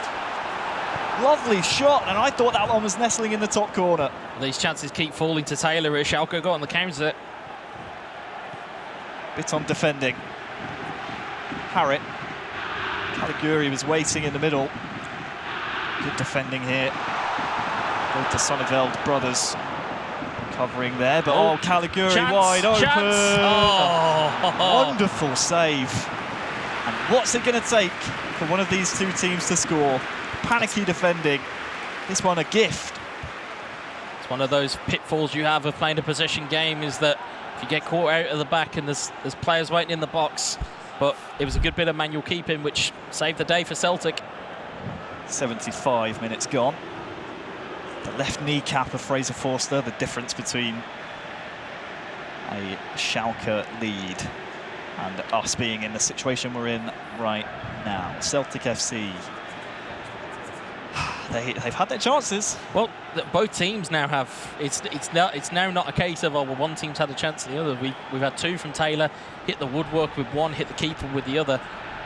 You know, and obviously chances falling into the box for Schalke there. If you're looking at the bench, they've got the likes of Rabbi Matondo that can come on and really employ some pace down the wing. Whether they choose that option is, obviously, it's down to the Schalke boys. They'll know that team inside out and know exactly who they need to bring on. Schalke were the first German club to win a domestic double all the way back in 1937. Can they score their first points of the eFootball.pro 2020 season? Another corner. Caliguri to whip this one in. Bit of an outswinger. Cleared by Dominator. But no one up the pitch here for Celtic. Anything you're seeing from the subs there, Wes? Yeah, I mean, looking at that, Rahman, who Belgian winger, who is very, very pacey. You got Wilson McKinney, who comes on as an American centre midfielder. Again, probably trying to short up that midfield, but also give an out ball. I think that's what they're lacking at the moment. Is they have Harrit and they have players and weapons around the pitch, but ultimately they need something more. Taylor to Christie, a new man on the pitch here. There's that McKinney tackle. Rahman. Two men in the box to finds one of them. Blasted wide. This was a good chance. The substitutes combining there. McKennie playing in Rahman, and Rahman getting a decent ball into the box again. It's probably snatch and get it in the box. He had pressure on him from Celtic defenders. You know, maybe earlier in the game that's a different kettle of fish, but they've certainly brought back the possession a little bit. Now taking 43% possession. They're starting to milk it back into the game. 8 in-game minutes to go for this tightly contested game. Momentum certainly seems in favour of the German side at the moment, though. Here is Rahman. Just overhit that pass assist level 1 maybe coming into play there. And 5 in-game minutes, you'd have to say the next goal, I mean, we know how fickle Pez can be, but the next goal surely would snatch the 3 points away, and that's a poor clearance by Fraser Forster. Yeah, I mean, if there's any goal in this, I think it'll finish off. It's a lovely flick from Rahman. Going to be rewarded with a corner here, no doubt another outswinger coming in from Caliguri, blasted straight up the centre into the heart of the Celtic box. El Hamid now, chance to break, looking for Eduard. Stambouli there. Too quick for it. 1 minute to go in regular time, and it's Schalke with the territory. What can they do with it? Stambouli finds Harrit. Potential to find player in the box here as well. Oh, that's absolutely lovely. It's super play from the Schalke boys. It's goal with the finish, and the finish that will see them snatch, no doubt, the 3 points from game number 1. The Celtic FC players, you can see, that means absolute nightmares for them later on tonight. but snatching it right at the death. A tremendous goal from Schalke 04. Well, we talked about the substitutions as they came on. Rahman was instrumental in his build-up. You had Harit, finds the ball into Rahman. Rahman, neat little ball in there, and the touch to take it away from that centre-back. I think Julian is the one who's thumping the floor in his frustration, but it was a lovely touch to take it away there. Rahman, as you can see there, neat little slip of the ball in there, and it's a great composed finish. And you've got to say that's 3 points, and you can see what it means to the Schalke boys. It's the German, Steven Skriski, scoring the goal. Just 2 in-game minutes now for these players on the Celtic side to retrieve a point, which surely was theirs not too long ago. Well, we said one of the pitfalls of possession football, it's if you don't do anything with it, you're not standing to win a game, or you're not standing to be into a game. Now, granted, their style of play is great, but if you're not putting a finish on it, with those 2 Taylor chances now looking very, very distantly into the past, you know, you're talking the width of a post in it to score and to maybe change the complexion of the game. But the composure there from goal, showing all those years of experience, showing that kind of grit. And he only needed that 1 chance in the game, and he's finished it off. Absolutely. That will be a chance that they've rued, and I suppose you could say Schalke's substitutions making more of an impact here in this match as well. I mean, Sinclair for Celtic was brought on at around that 75-minute mark. Yeah. Has been pretty absent. Yeah, well, as we've seen, McKennie comes on. He's a physical presence in centre midfield. Rahman, as we said, was going to cause all kinds of trouble down those wings, and lo and behold, they've really taken it on. And I mean, you're talking what, 2 in-game minutes? Unless there's something from kickoff, or unless they really put the pressure on and keep that ball in the half, it's Schalke's to lose now. Throw the kitchen sink. That's what Celtic have to do, but it's Amine Harit who comes away with the ball. That's a little bit risky, though. We'll win the ball back. There's the final whistle. The referee says that's all she wrote. Celtic FC lose their first match of the eFootball.pro season, and Schalke, the team who failed to make it into the knockout stages of last season, 3 points on the board already. Tremendous result for them. The dark horses of Schalke. It's one of those that it's these kind of intangible qualities that you kind of look at and go, it's not related to the game, it's not related to, you know, anything else. It's these intangible qualities of passion, emotion, grit, determination. All of those are exactly what you need in situations like this. I mean, you're looking back at this now. This is the James Forrest chance. Gets it across to Taylor, hits the keeper. It's a golden opportunity. Whereas obviously you're looking at it, and it's these types of moments. Do you want to be playing the ball out from there? I mean, he gifted a wonderful chance there. It was only for a manual keeping, and like we said, the left knee of Fraser Forster that really kept Celtic in at that point. You know, worth signs on the wall there. I'm not quite sure. Will we see another situation of a team who loses game number 1 coming back with a vengeance in game number 2? We will see after the short break between these 2 games. But yeah, a wonderful result really there from Schalke against, albeit a different roster than Celtic fielded last season, but still a Celtic FC organisation who came second in the entire eFootball.pro knockout stages last season. Yeah, I mean, and if you look at it, you know, like you said, you could make the argument that the chemistry may not be there. I know that Dominator alluded to it in the pre-match video, but you've got to look at it and go, you know what you're capable of doing. You know the types of games you can put on, and I think it's going to be vital to see how Celtic kind of put the finishing touches on it. Was not starting Edouard, you know, a talking point instead of Bayo. You know, is it a case that you push Mikey Johnson forward? Do you push James Forrest forward? Do you make it a 4-3-3? Do you open it up a bit? Or I mean, for Schalke, they just have to go again. You know, they only have to really sit on 1 chance, and that chance there was put away quite easily. Absolutely. Celtic with many changes, no doubt, to make. We'll see what kind of team they field in match number 2. Again, these 2 teams just making sure they are completely ready, and nice to see a as you said, passion and grit, determination all showed as we saw there in the replay package from Schalke, but also a nice smile there on the stage. Nice to see them nice and relaxed. When we spoke to them before the show, they were a little bit, burly, I suppose, a little bit, a little bit hesitant, nonchalant maybe, but nice to see them a bit more relaxed up there and seeing them, enjoy their eFootball PES 2020 games. Well, if you're a player sitting opposite that is the last thing you want to see. You don't want to see players that are loose and are happy and are relaxed. You want to see people that are tense. You want to see people making mistakes. You don't want to see a relaxed version of Schalke because these guys can really, really play. Will we see that in match number 2? 3 points in the bag already for FC Schalke 04. Celtic FC with so much to do. However, we do start afresh, a clean slate here in game number 2. It is Schalke in their famous blue strip, attacking left to right. Celtic FC, the Scots, the boys, attacking from right to left, looking to make amends from their poor result in game number 1. Here is Taylor, who had those tremendous chances, multiple of them in the first game. Good defending though in midfield. Caliguri now for Schalke. Here is Nabil Bentaleb, finds Merkan. Harrit is through. Will he finish? Oh, he will. Absolutely he will. Outside of the right boot. That's tremendous.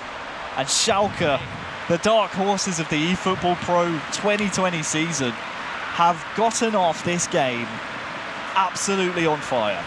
Well, in some circles, Animi Harrit is the Moroccan magician, and he proved it there. It's a wonderful piece of skill outside of the boot, and we could see it. You could see it coming from the build-up. They had men over. You could see that Harrit was free, and again the composure, just the sheer composure of going, no, this is going in Fraser Forster's corner, and he's not getting to it. It was a great bit of play. It was a great bit of play. Man over on the right side. Lovely finish. Mine Harrit is going to gobble up those chances all day long, and it all comes from really just having those bodies in attack. Like you say, Schalke, when they get those gilt-edged chances like that, they're not going to miss them. I mean, we saw, yes, one save from Fraser Forster in the first game, but that was a way clearer chance, I suppose you could say, in PES terms, and boy, did they put that one away. Advantage Schalke, and a nightmare start for Celtic.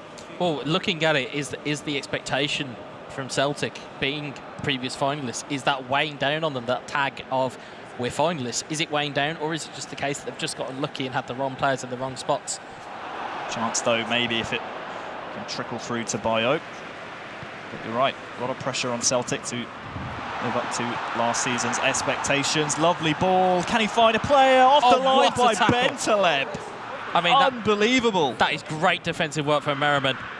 Let's see, danger not done yet though, Forest. And they can breathe a sigh of relief for that one. Just about. Absolutely wonderful work from Merriman, as you say. Nabil Bentaleb on the line. Will this ball ever go in the net for Celtic? Mascarell now. Looking for Caliguri. We'll find the German up front, looking for Harrit once again. These shadow runs from Harrit have been very fruitful for Schalke, but the Scots come away with the ball. Here is Jamie Forrest. To Bitten, has Ayer on this left side. Good pressure though from Schalke, it's got to be said. Having to spray this ball out wide. It's going to just slow down the pace of Celtic. We'll get away with that one though. Bayo tackled straight away from Sane. Harrit now has a chance to construct a bit of a counter-attack here for Schalke. Caliguri chasing. Won't get there. Lovely tackle though, and Harrit again on this right side. Look out for Caliguri. Referee pulls it back, has seen something he's not a big fan of, and Schalke will get themselves a free kick here, about 40 yards out. I think looking at it, I think Schalke seem to have sunk into control a little bit here, but the telling thing about Celtic is it's their possession game. It gives Schalke enough time to get back. It's times like this where they're breaking forward in numbers that is actually going to put Schalke under the most pressure. The more passing you do, the more time it gives your team to get back. And as you can see, they're flooded in the blue box there. This is just kindly trying to break there, but Schalke clear the lines again, allows the team to reset, allows them to get players back, and it's a totally different dynamic for Celtic to be in now. Taylor, he has been wide open for large portions of this game. Johnston now, it's a chance to find a man, but again, the pressure suffocating from Schalke. Bayo in a good position, but same story. Schalke doing so well, and so far, man of the match for me, at least in this game number 2, has been Merriman. I mean, that tremendous off-the-line clearance, saving this from being 1-1, and also setting up the 1 goal they've scored already as well. Yeah, I mean, the captain's led the line very well. El Matador and goal, of course, being you know, a great third cog in the wheel, so to speak. They know their games inside out. As you can see, it's great passing, moving.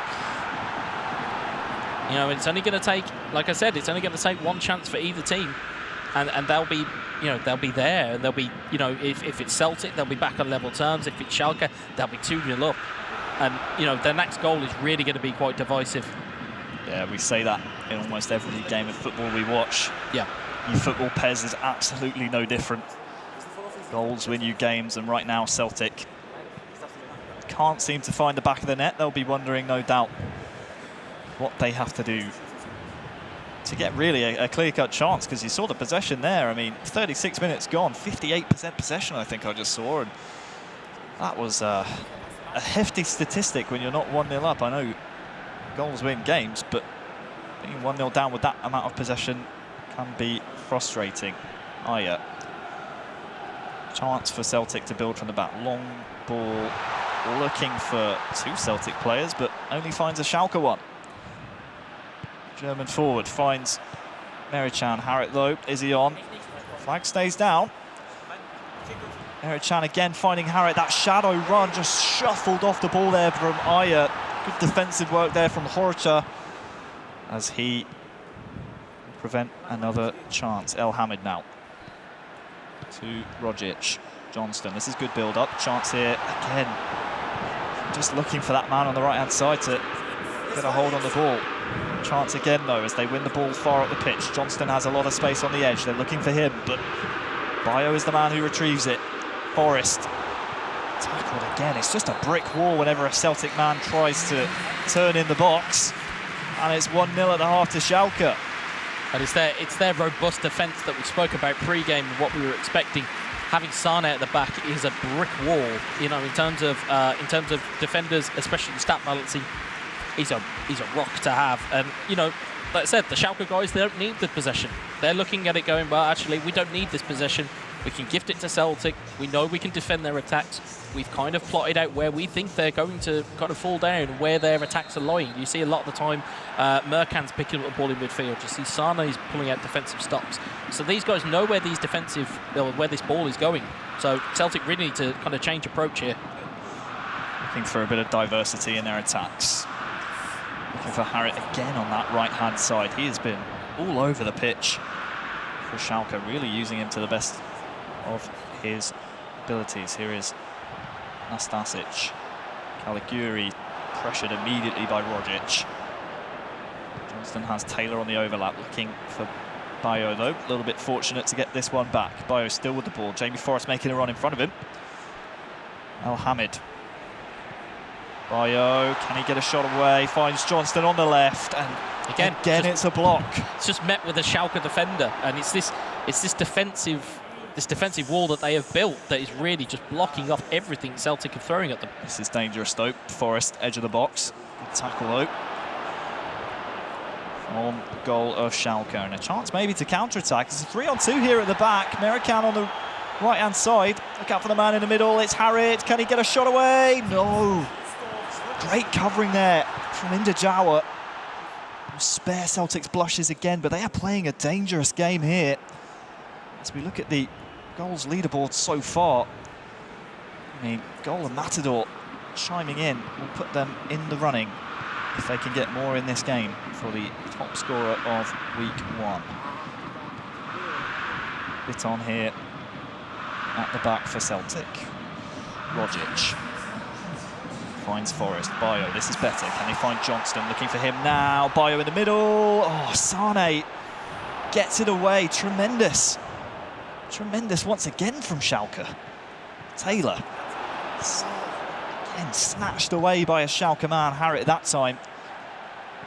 Bentaleb, Caligiuri, Celtic steady themselves just for now. At what point, Wes, do you call in the subs and maybe start to make changes? That arguably was the difference maker in game one. Do you think Celtic might be a little hesitate a little bit when they come to making substitutions? I'll come back to you as Johnson here has a chance.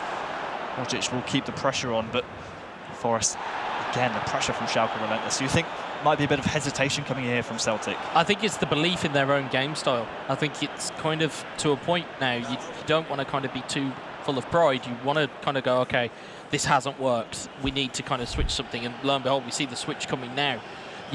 You've got to take a kind of a more reserved approach. You have to kind of go, well, this isn't working. Let's switch it, because the definition of insanity is doing the same thing over and over again and expecting a different result.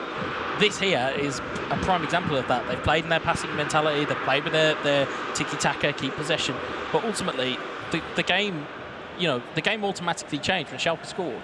You have to have a plan B, C, D, E, whatever amount of letters you want in the alphabet. You need to have different formations and different game plans for different situations. It's all going to be about now how they reflect to this, because this is going to be a key in-game 20 minutes. It's all going to be about the substitutes they bring on. Are they going to make the same subs they made before? Let's have a look and see. I mean, you can see there, 64% possession. But again, it's only that top left-hand corner stat that really matters. Griffiths, tackled by Nastasic. Be a goal kick. You can interestingly see there, Schalke have made the exact same 3 substitutions they made before. Griffiths has come on for an attacking option for Rogic. Edouard's come on again. Not surprising to see Bayo come off. He was a little ineffective. Scott Sinclair's come on at the same time, but it's all about what's happening here in this box. Great save. Big right palm there from Fraser Forster prevents it from being 2.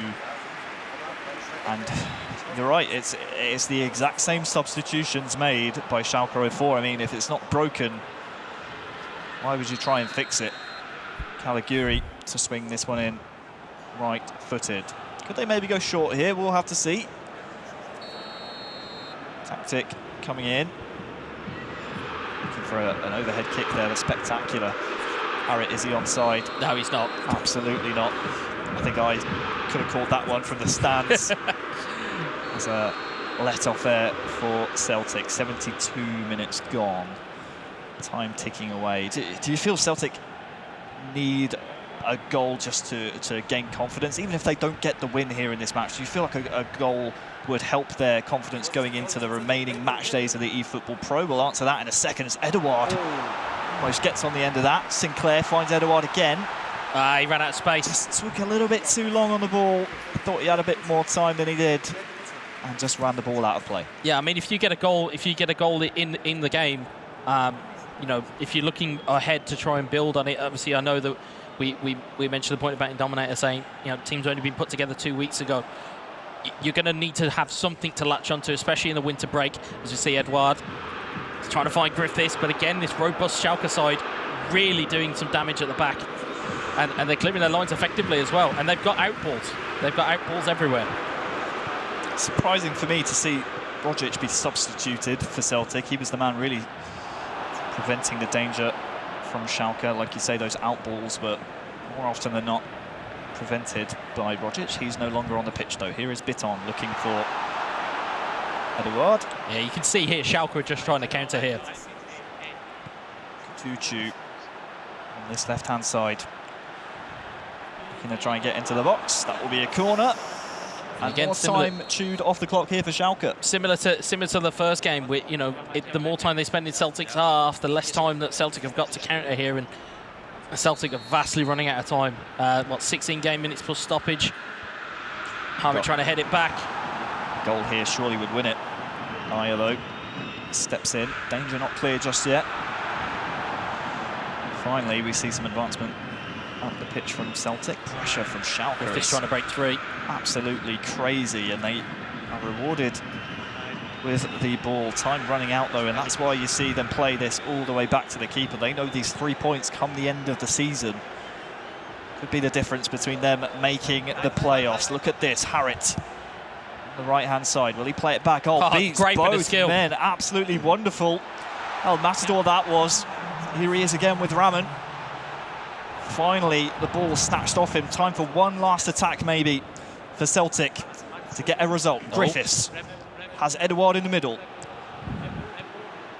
Pushing up the right flank. Defender all over him. Edouard to Forrest. Can he find his teammate? Oh, what a save! Tremendous What a save! We're not done yet. It's the last kick of the game as well. Last kick of the game. Referee calls time. And Schalke, they win both legs. 1-0 and secure all 6 points. Wow, what a finish to both of those games. Real drama right at the end, and they both went the right way for FC Schalke 04. They scored a goal right at the end of game 1, and then a big save right at the end of game 2 to ensure another 1-0 win. Wezza, your immediate thoughts? Well, it's a massive performance of Schalke. I know that Harry alluded to it in commentary in terms of points at the end of the season. 2 wins against Celtic this early on. Not only does that send out a statement to the league, but that also sends out a statement of we're here to stay. I mentioned the dramatic end. Do you think that over the course of the matches, though, Schalke were just better tactically?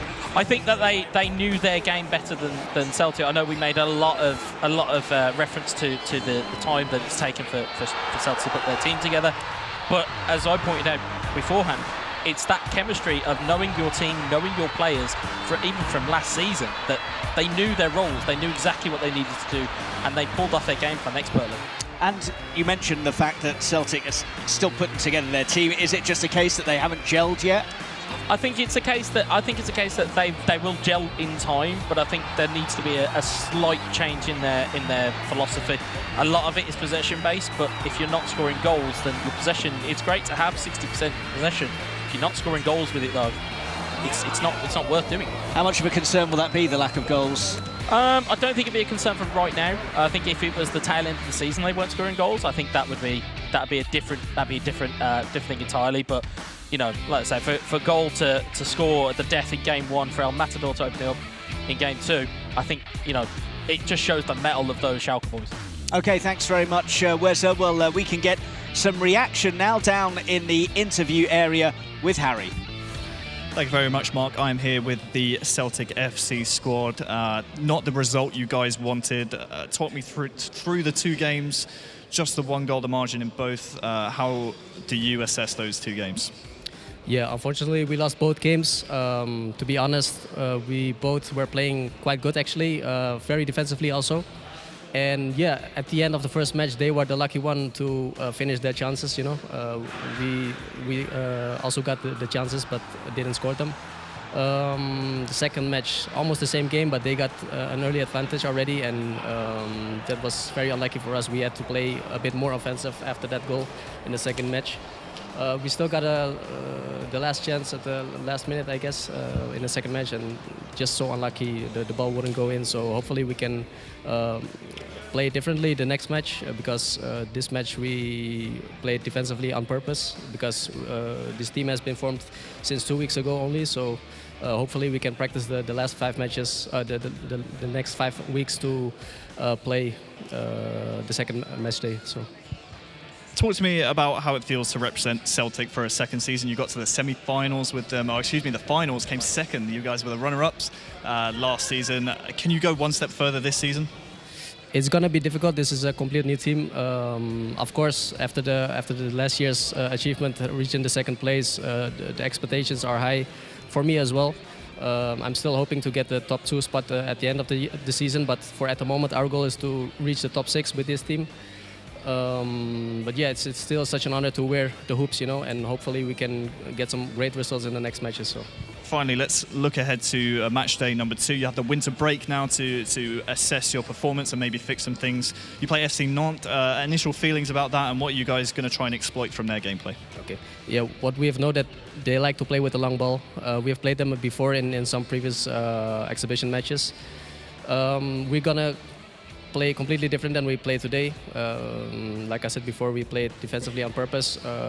We are at the best if we are playing very offensively, fast football. And yeah, the only thing what is going to change is, I think, the formation, maybe some offensive tactics, but yeah, we just have to believe in ourselves. Next match. Awesome. Unlucky guys. Please give a round of applause to Celtic FC. Unfortunately, come out with no points. Let's bring in the Schalke boys, who get all 6 points. Congratulations on the 2 victories, 2 1-0 victories. Give me your assessment. How do you guys feel those 2 games went? Yeah, to be honest, in the first game we were a little bit lucky. Celtic had a few chances to score, but yeah, it was a solid team defending. So I think 1-0 is the best result in football. So yeah, cool. A clean sheet, Schalke style, as you say. Whose call were the substitutions? Because they, for me, certainly turned the tide of the match. Who made the substitutions there? Yeah, we have the luck to have 2 players with the super sub card, so Kutucu and Rahman. So yeah, very good players, very speedy. So that made the difference, I think. Let's look ahead now to match day number 2 coming up. You guys have the winter break to chill out, enjoy the 6 points you guys just got. Who do you guys face? Do you guys know? And are you looking forward to facing them in match day number 2? Yeah, I think match day number 2 is against Juventus. Yeah, we trained a lot against them. Very good team, very good single players.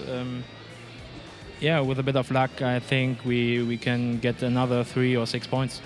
Awesome. Schalke, congratulations, guys. Tremendous 2 games. Now back over to Mark and Wes to look at the next game. Yes, thanks very much for that, Harry. Just quickly on that, Wes, it was interesting to hear them talk about the substitutions being so key. Yeah. Yeah, I mean, they completely changed the game. Like, as we mentioned in commentary, it gave Schalke more of an outball. They had Harit as one outball, but as soon as you introduce Rahman, it's totally different. They've got 2 ways they can go. And you know, having McKennie come on and be such a kind of a force in midfield, and was putting himself into tackles, and it's having that physical presence, especially at that time of the game. You've got fatigued players, you've got players that are drained, they're not the usual selves. You bring on McKennie, changes the game.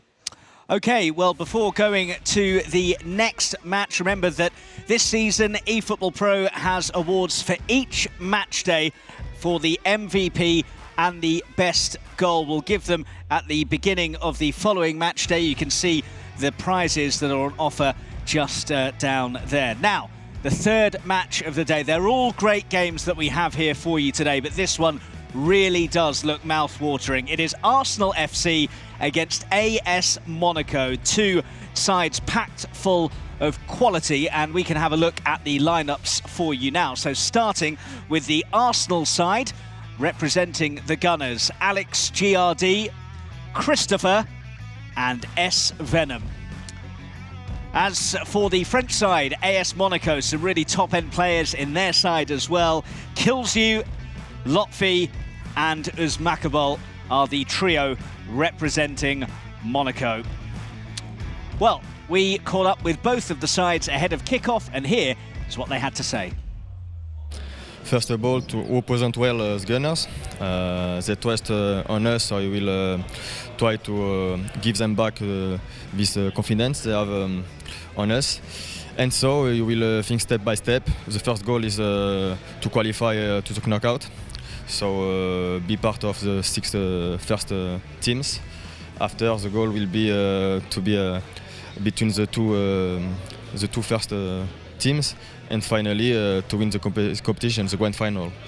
You have good ambitions, you respect all opponents, you know the level is very high, but you will work a lot to achieve our goals, and let's see, you are really impatient to start.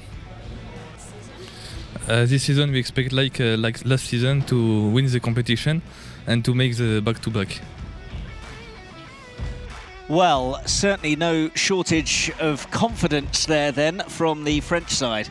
Yeah, and that's a certain element of swagger that they bring to the eFootball.pro any time that they're playing a match, you almost guarantee there's going to be goals. I can't remember the last time I've watched Özmak Abil or Lotfi play where they haven't at least scored 1 goal. So, you know, reigning champions, they deserve to be cocky, but this Arsenal squad, the team that Arsenal have been able to put together in their first season of the eFootball.pro is absolutely no slouch. Yeah, it should be an absolute belter, and we are ready for Monaco against Arsenal.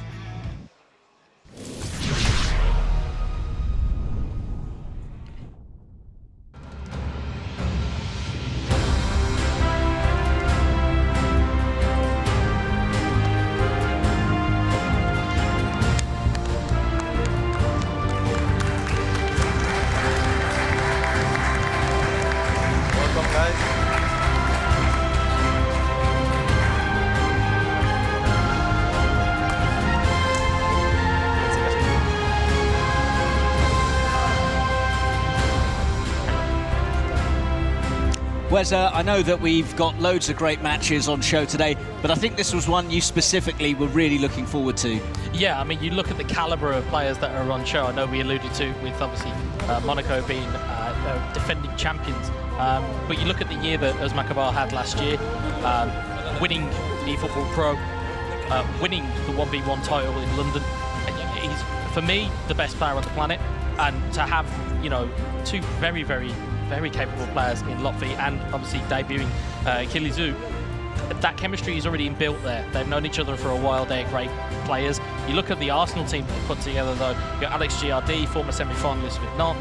You've got Christopher, who, you know, to the end of last season with Boavista showed some real quality, and then performing in the PES League Ball finals was semi-finalist. Only got knocked out by Özmak Abil. And then to top that off, you've got Venom, who is a bundle of energy, a bundle of emotion, and will probably be the emotional heartbeat of this team. You've got there's so many elements to this game that I can't pick a winner. Tactically, what do you think as well? What do you think the main plans are going to be from both of the sides? Well, I think you look at Arsenal, they've got loaded with pace. You've got Aubameyang, you've got Lacazette, you've got Nicola Pepe. You've also got the creative experience of Mesut Ozil. On Monaco's side, you're looking at just they're more of a sum of their parts type of team. Like they will just look at their players they've got. They've got Onyekuru, who is a massive pacey player. You've got Wissam Ben Yedder, who's just come into the team as well. There's players there that they can utilise. You've got the experience of Cesc Fabregas. There's loads of different elements. It just depends on what they go with on these game plans. For all I know, they could have seen something completely different and have chucked that in a completely different way. As you look there, they've got Arsenal have got Willock, Maitland-Niles. They're looking at the youth. If you look at their bench as well, they've got Saka, who's also a well-used player in regards to balancing of stats. So it's going to be a fascinating encounter. You've also got the experience of Gelson Martins on the side of Monaco. There's a lot of weaponry there, and you know, like I say, if it's dictated to by Cesc Fabregas, then I think we're in for a world of good play here. Weza will be providing the analysis now. It's over to your match commentator, Harry Chanham. Thank you very much, Mark.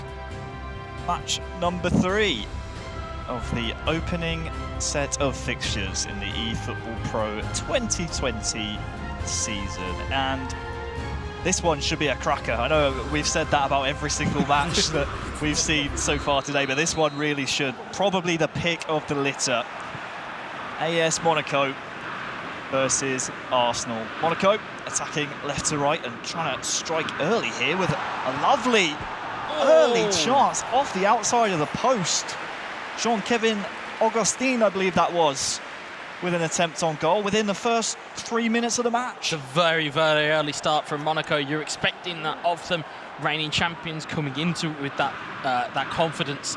You're looking at that. Now, the interesting thing you might see on your screens here, Arsenal playing with a fluid formation. So essentially with a fluid formation, you can switch formations without having to stop the game. So you can change it to a defensive mode, you change it to an attacking mode. That might prove the difference. Nicola Pepe on this right-hand side, such a prolific dribbler. Here is Aubameyang. Lacazette, great chance, 1-0. Lo and behold. First 5 minutes of the game, Arsenal, a favourite of competitive PES players, and in the eFootball.pro, they strike first against the reigning champions, 1-0. Well, you may have heard it on your screens at home. It was that emotional heartbeat, Venom. And like you said there, small little mistake from the defender, but at this level, those small little mistakes, you don't need much else to really punish your opponent. It was a fantastic finish from Lacazette. And, you know, again, the kind of confidence for Aubameyang to go, yep, I'll give you the ball. And Lacazette says, thank you very much. I'll pop that in the top corner. Through the legs of the defender, Monaco will feel a little hard done by. And it's the worst start imaginable for the reigning champions. And they respond. Augustine offside. So no chance for the Monegasque club. It's Maccabeal and Lotfi, of course, reigning champions. They won the eFootball.pro 2019, joined by Kilju. And spoke earlier about Boavista's baptism by fire. This certainly is straight into the deep end for the Frenchman, born in just 2002. Very, very young, and he has to perform immediately, and there will be so much pressure on his shoulders and so many eyes watching him joining this once dominant AS Monaco team. 10 minutes gone though. Not too much to read into so far, apart from that first goal from Arsenal. And obviously the Arsenal squad have the absolute luxury of having both Aubameyang and Lacazette, two ball-playing finishers up front. So chance now for Monaco. Slimani is tackled by Holding in the end. And cleared up the pitch by Christopher. Yeah, I mean, looking at Slimani, you can see there quite early on, he's their kind of focal point. He's their kind of Koulibaly to them. It's the same way that Koulibaly's to Nantes. So it's, you know, you can see the way they're going. But Pepe has got buckets of pace going down that wing. Look at and the again, speed. oh, lovely bit of skill to go around him from Alex there. And yeah, these guys looking like they're right at home playing as Arsenal. Maccabeal plays inside. Kilju to Lotfi. Kilju, early shot. That will be dreadfully gobbled up by Bert Leno. And a chance now to play out. I like how the Arsenal boys are using Pepe on this right-hand side. We spoke about his dribbling prowess, his pace as well. He's going to be a danger man that Monaco need to look out for. Here's Gil Diaz. Finding Slimani, Augustine to Balde. Oh, Leno, first time, gets the save done, but second time round, too much to ask for.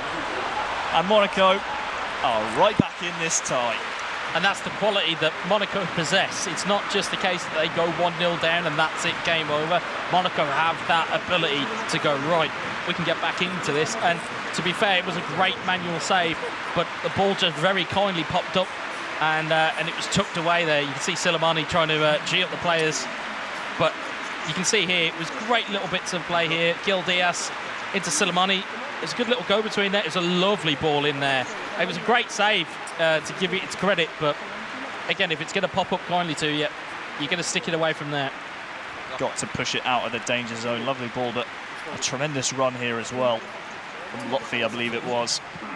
The save from Leno, unfortunately, provides it on a plate for the second bite of the cherry. One thing I love about watching that man on screen is Maccabeal is it doesn't matter if he's scored or if he's conceded. He's always passionate. He's always barking instructions and wondering what his team can do better. Yeah, Maccabeal never short of an emotion when he's playing Pez. As you can see there, looks like he's going to break again. Oh, Mavropanos got very lucky there. Yeah, well very done. lucky indeed. Well done in the end by Mavropanos. Pepe on this right-hand side to Aubameyang. See what he can conjure up. Maybe a little unfortunate to lose the ball there. Lucas Torreira finds his teammate Pepe. Lacazette trying to find Aubameyang. Nothing doing there. Slimani. Keita Balde.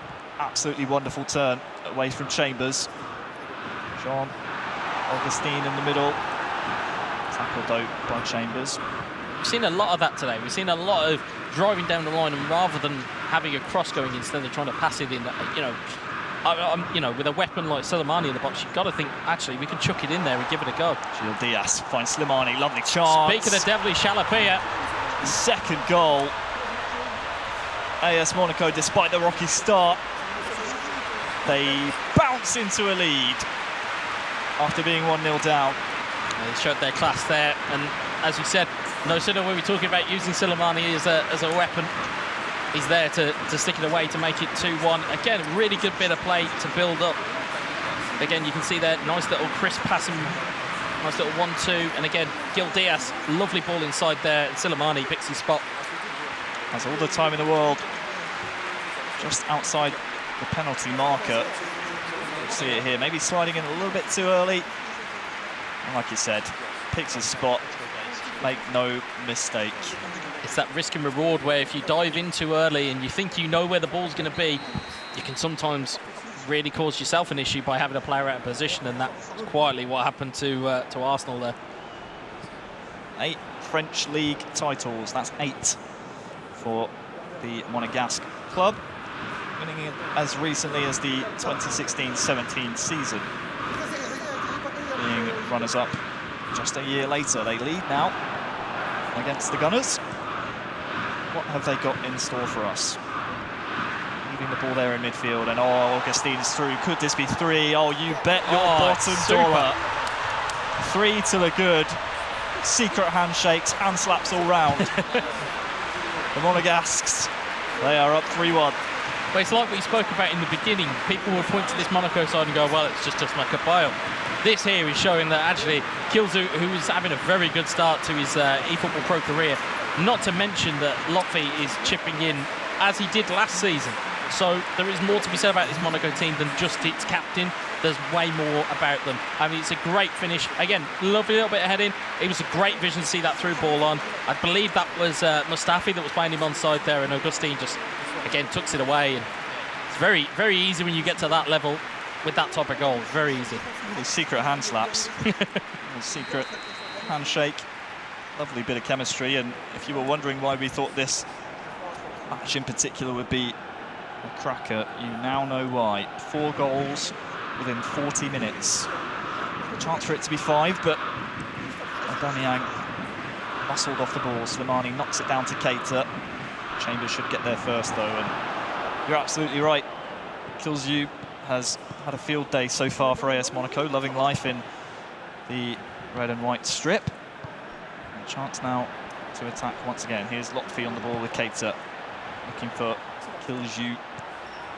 Akabil on the ball. Kilzu making a nice run, but tackled well in the end by Venom. Steadies the ship with Torreira, and now a chance to build with the absolutely emphatic player that is Christopher PW. Here he is again, the captain. Here's Aubameyang. Lovely bit of skill as well to control it by Pepe. Might just roll out for a throw-in. Nope, played back to Pepe, and this is wonderful.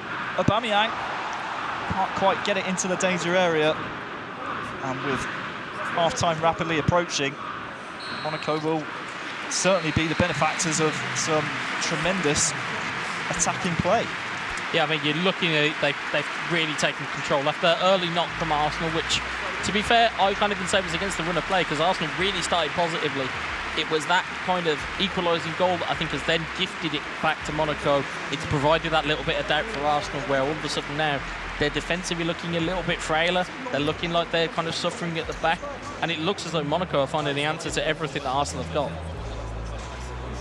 And if those of you at home are wondering maybe why a player like Kilzu has found his way onto this AS Monaco team, the reigning champions, don't forget, of the eFootball.pro, was the European co-op champion in PES 2019, with Manchester United player Cams fielding just 2 players in a 3 versus 3 competition. Unheard of, everyone wrote them off, but they somehow managed to qualify for the World Finals back in PES 2019. So perhaps unsurprising to those in the know as to why this young man has found himself on such a successful team in the eFootball.pro. Starting the half lively is AS Monaco. Slimani looking for Keita, has found him. Bakayoko first time to Gil Diaz, that would have been absolutely tremendous. Nothing doing, the Arsenal defence holding true, and if they go 3 down, these 3 points might just slip away from them quickly, and I think they realise that as some changes will now come in. Yeah, I mean, obviously that's a pretty early time to be making a change as well. There's a lot of the game left to go. There's a lot of time, and there's a lot of ball playing left to be played here. As you see, Soleimani breaks free to Balde, puts it across for Augustine. Oh, it's in from Augustine. That's superb, superb from the Frenchman. Wonderful build-up play from Monaco. That was far too simple and far too easy. Arsenal's defence parting like the Red Sea. You can see the discussions, post-mortem almost, midway through the game, happening on the Arsenal side, but Monaco will be all smiles. Too simple to find that man in the middle. Lotfi, I think it was, striking a dagger through the heart. We'll see it again. Kills you on a plate. And in the end, Leno maybe could have done better, but might have seen it a little bit too late. Well, Soleimani providing that great option as a striker. He can come deep and take the ball to feet, or he can go long and be your physical presence. And again, with the likes of Keita Balde and with Augustine running off them, a very, very prominent and very, very potent strike force that Monaco have got this year. Realistically, it's only going to spell trouble for the rest of the eFootball.pro that these guys are performing at this level so early on in the league. The Rouge and Blancs, the red and whites, up 4-2-1 and look good to secure all 3 points, but we know how fickle pairs can be sometimes, so there is still time for Arsenal to fashion a comeback. They can't keep losing the ball though, because every time Monaco come forward they look like fashioning a chance. Kills you with the attempted shot, blocked off in the end. Venom getting it clear. Nicola Pepe finds Lacazette. Aubameyang waiting in the middle. Oh, just wasn't ready for the 1-2, or maybe Monaco just was a little bit too quick to the punch. Gil Diaz making a run in front of Slimani. Here is, almost was, Gil Diaz. Oh, very dangerous there. Augustine. You get a 4-1, that's probably not something you want to be doing against the strike force of Monaco. Certainly not. Here is Jean-Kevin Augustine. Ball just keeps coming back from Monaco. It just keeps, it's relentless. You could argue maybe Arsenal not getting the rub of the green so far in this game #1, but that would be, I think, taking credit away from AS Monaco, because every single time they get the ball, they look like fashioning a chance. Here is Augustine, who's been truly deadly. That lovely piece of skill there from Bakayoko, not seen in the same light as me from the referee. Willock, the benefactor. Aldo will scoop that one clear, and Willock will retain possession for the Gunners for just a moment. Augustine doing so well to find Gil Diaz. Here is Slimani. Keita Balde. Tackle, but Slimani's there to pick up the pieces. Here is Bakayoko. Ball sliding everywhere. Finally, Arsenal get it away from the danger area, but time running out. They need a goal pretty soon here, Wes. Yeah, I think it, you know, unless it comes soon, is Lacazette carried away. But you've got to be looking at this and really, you know, looking at the defence of Monaco. I mean, I think really it's been, their defence has just led from the front. Their best form of defence has been attack. You know, you look at their back line, they've got two very unfashionable centre-halves in Naldo and in Glick, who, two regular players of PES, they're not your first names on the team sheet, but when it comes to stat balancing and uniform stats, they become physical monsters to get past. In the same way that Sane was for Schalke. They know how to utilise this team in Monaco, and it's really coming to the fore right now. Just about approaching the 70th minute in game. Arsenal at this point probably looking at damage limitation, but Monaco, I mean, I'm looking at Lotfi, Kildaju and Ismakabil. I think they're sniffing the performance bonuses at this point. They want to be the top scorers of the week. They want to be the MVP. They want every single title available. As changes will finally come through, we'll see what Arsenal have to show for that break. Lacazette coming off, that's an interesting one. Yeah, I mean, you know, again, we look at, you know, you look at stat balancing and you look at these players, you kind of go, well, they must be seeing something that, you know, us on the outside don't. I mean, you look at Monaco, they've brought on Gelson Martins, who was a, you know, in terms of players you can bring off the bench, in terms of the pace he has, you know, if you got that against a tired defence, see the back heels coming out here at the moment, you can look at these players and go, But these players are brilliant. Yeah, same goes for Pellegrini, who's come on for Monaco. And, you know, you're looking at this and going, well, these are these players that are, you know, they're unfashionable to many PES players, but in this type of scenario, they're vital. Martinelli onto the pitch here, wrestled to the floor by Batshuayi.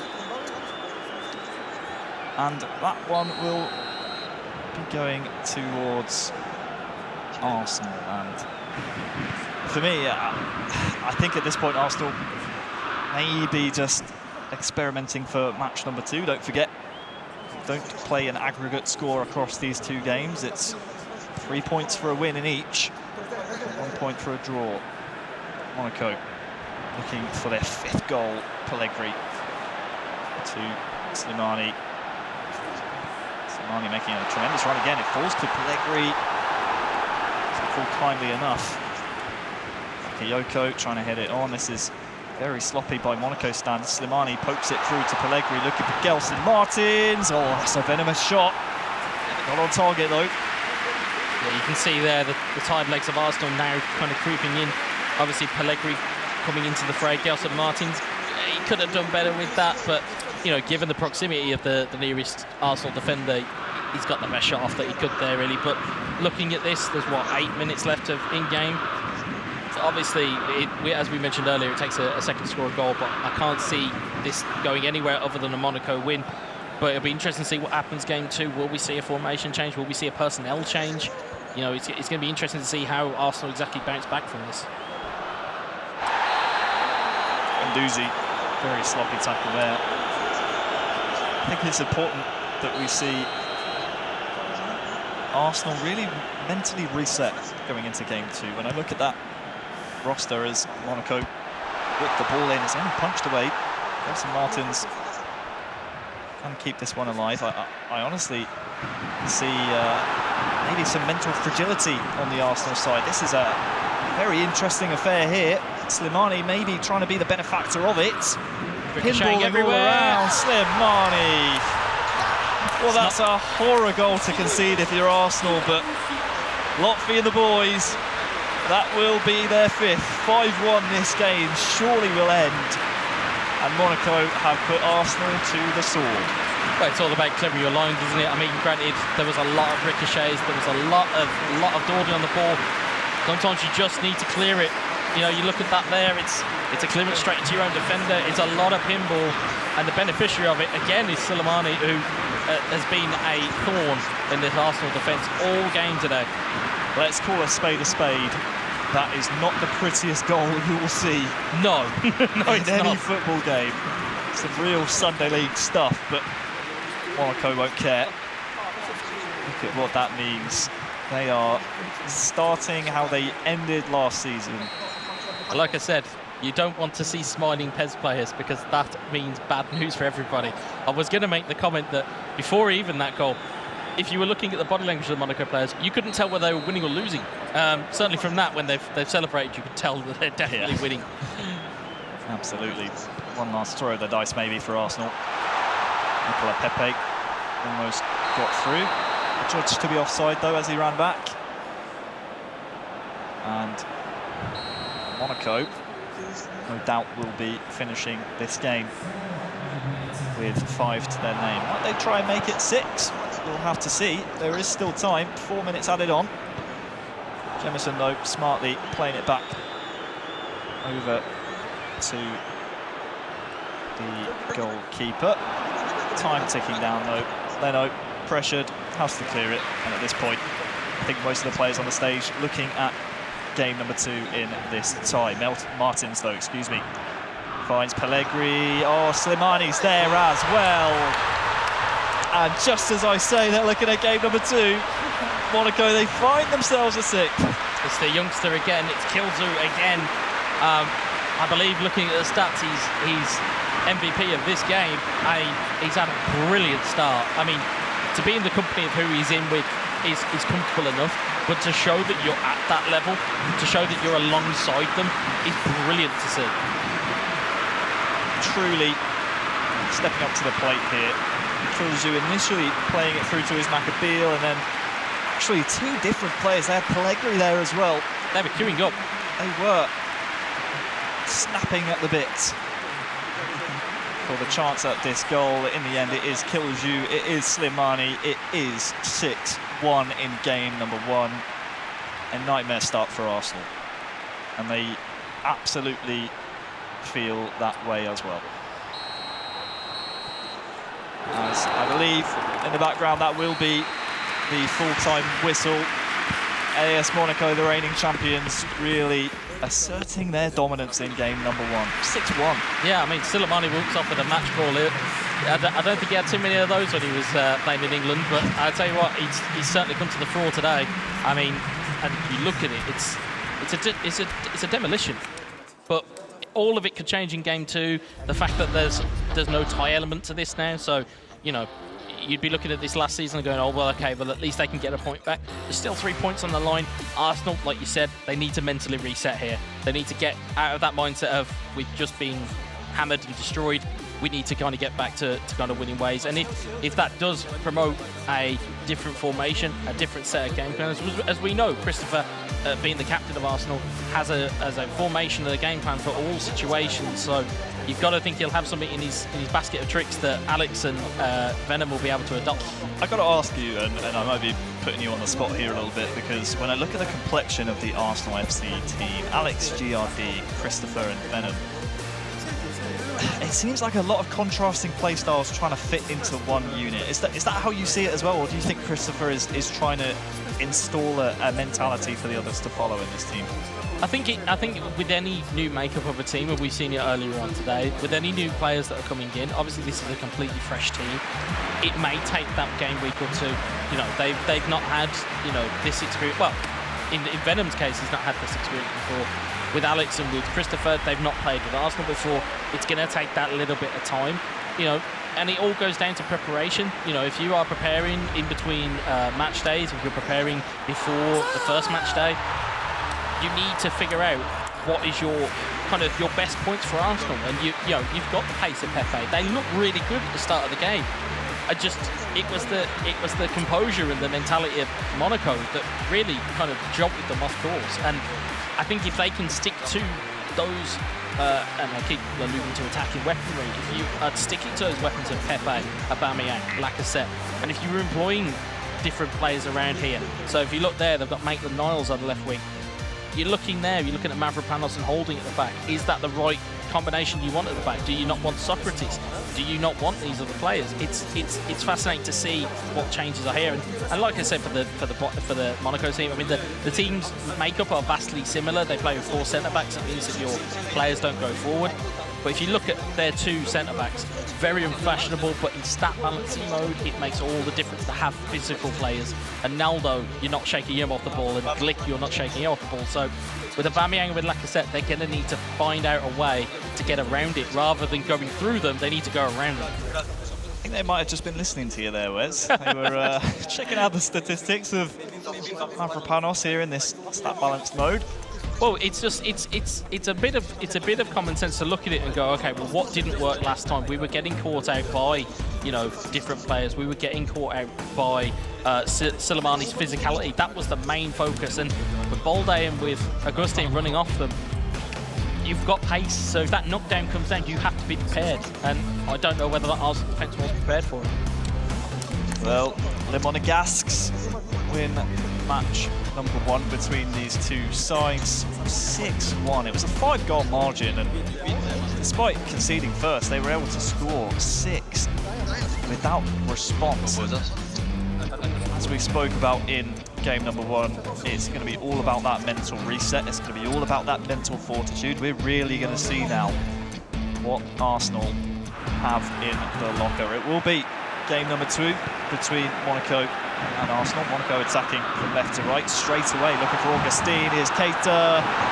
Panos across very swiftly and smartly, puts it away for a corner, but Monaco definitely starting the way that they left out game number 1. They've just picked it up where they left off. It's that confidence. We heard it in the live line. It's Marapan. You know, they alluded to it in their pre-match interviews. We're here to win the title again. We're here to do back-to-back. It's that type of confidence that realistically is going to carry them. I don't think there's been a more confident team that have walked in, or at least not that we've seen yet. Certainly not. Monaco really want to stamp their names on this competition. We are, of course, only in match day number 1. This is their first game played, but 6-1.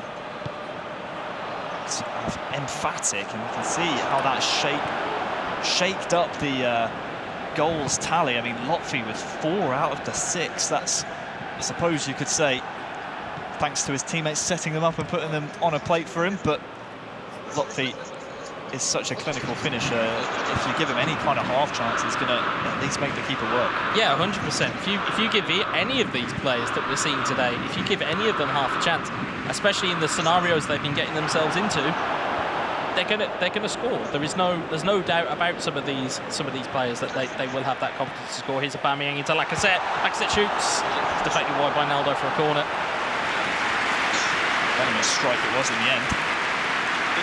See it again here.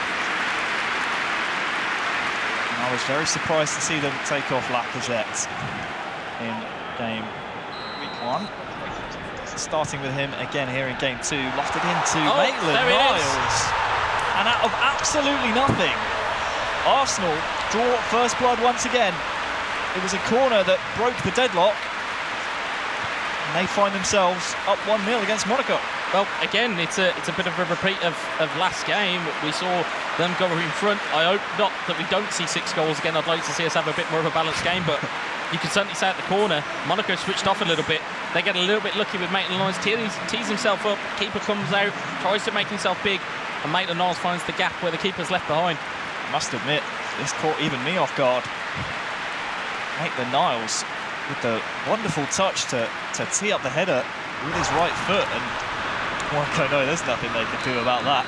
Maitland-Niles has that kind of control. He's a very tough cookie to beat. Slimani making a run in behind straight off the restart, but Arsenal now have a chance to right the wrongs with the last game. After scoring first, they then shipped 6.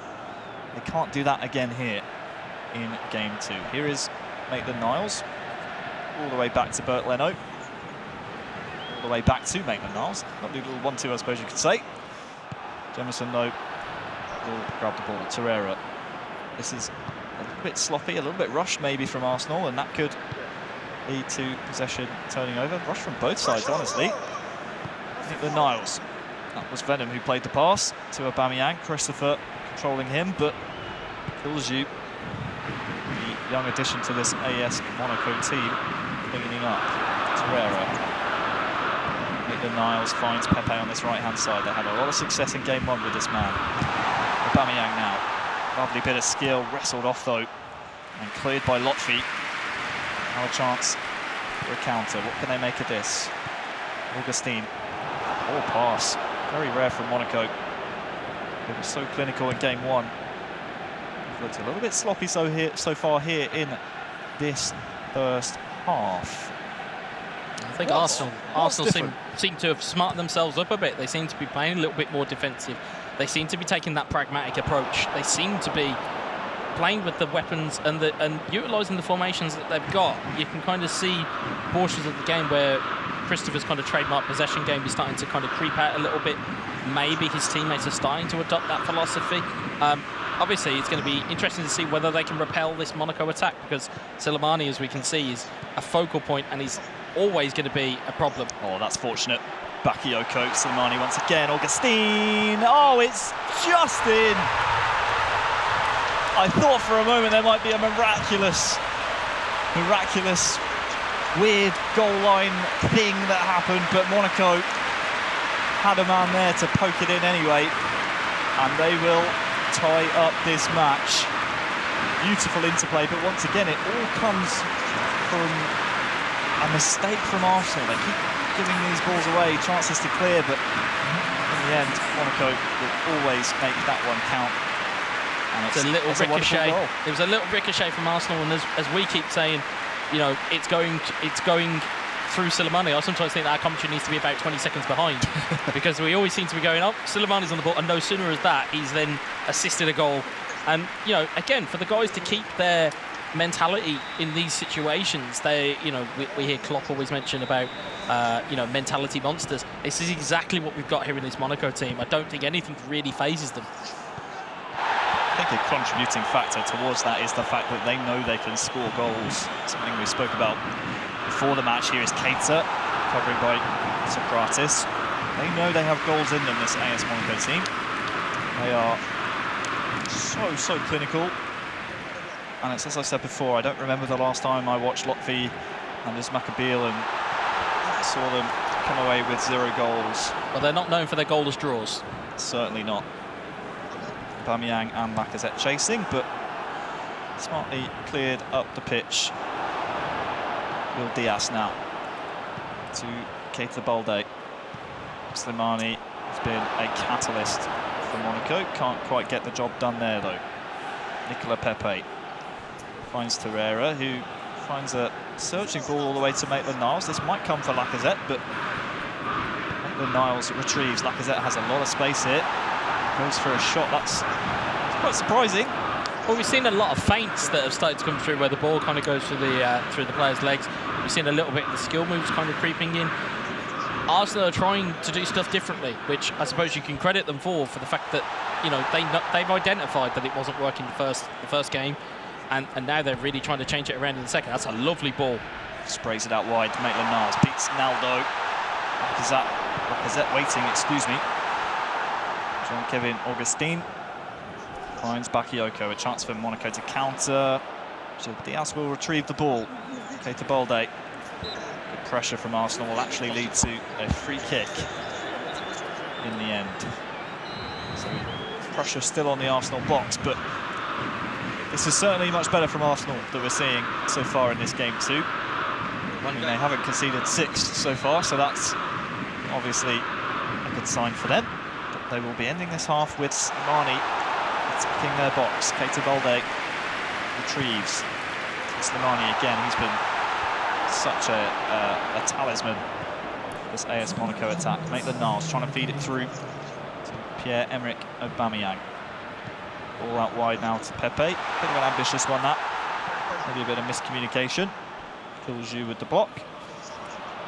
An updated assist leaderboard for you is Maccabeal. Far and away the assist leader of the league so far. We're only on match day 1, match number 3. But he has 5 to his name already. Well, you talk about the combination play between Monaco's players. I mean, that, as we spoke about with Lotfi leading the goal scoring, directly feeds into as Maccabeal's assists. So it's all about whether you can put those chances away that your co-op partners are putting in for you. So Aubameyang dribbles it in, it's called away. Still on here though for Willock. That's a lucky break. Get through here to Maitland-Niles. Lacazette. It's going to be the Monaco keeper who has that one covered. But yeah, it is a wonderful economy when you're looking at those performance bonuses, assists, goals, MVPs. The team are scoring lots of goals, as Monaco are. Yep. Those come in bunches. Kills you, I suppose you could say, trailing behind a little bit in those categories, but I mean, it's hard to keep up with these 2 world-class players. Here is Aubameyang though for Arsenal. Maitland-Niles. Finding Aubameyang again. That is a lovely ball. Just about a yard offside. Would have been nice if he had kept level, but a bit of a let-off there for AS Monaco as they will retrieve possession. I think to break the deadlock here, I think it's going to take a piece of individual brilliance, whether it be a dummy, whether it be a feint, just to open up that small pocket of space to get a shot off. There's opportunities there for both teams. It's just who takes them first. I think so too. Just looking at the way Monaco like to defend.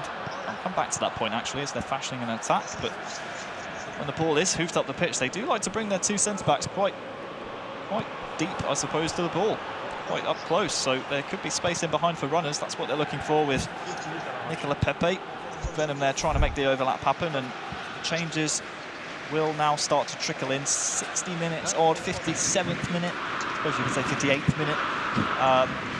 Any particular changes you want to see here? I mean, they're straight back into the restart, but if you were on either of these sides, what would you change? Would you keep going, or would you twist? Well, I think Monaco, as we alluded to, Monaco know that, one, they can score goals with the team they have. They have a focal point. They know how to use him.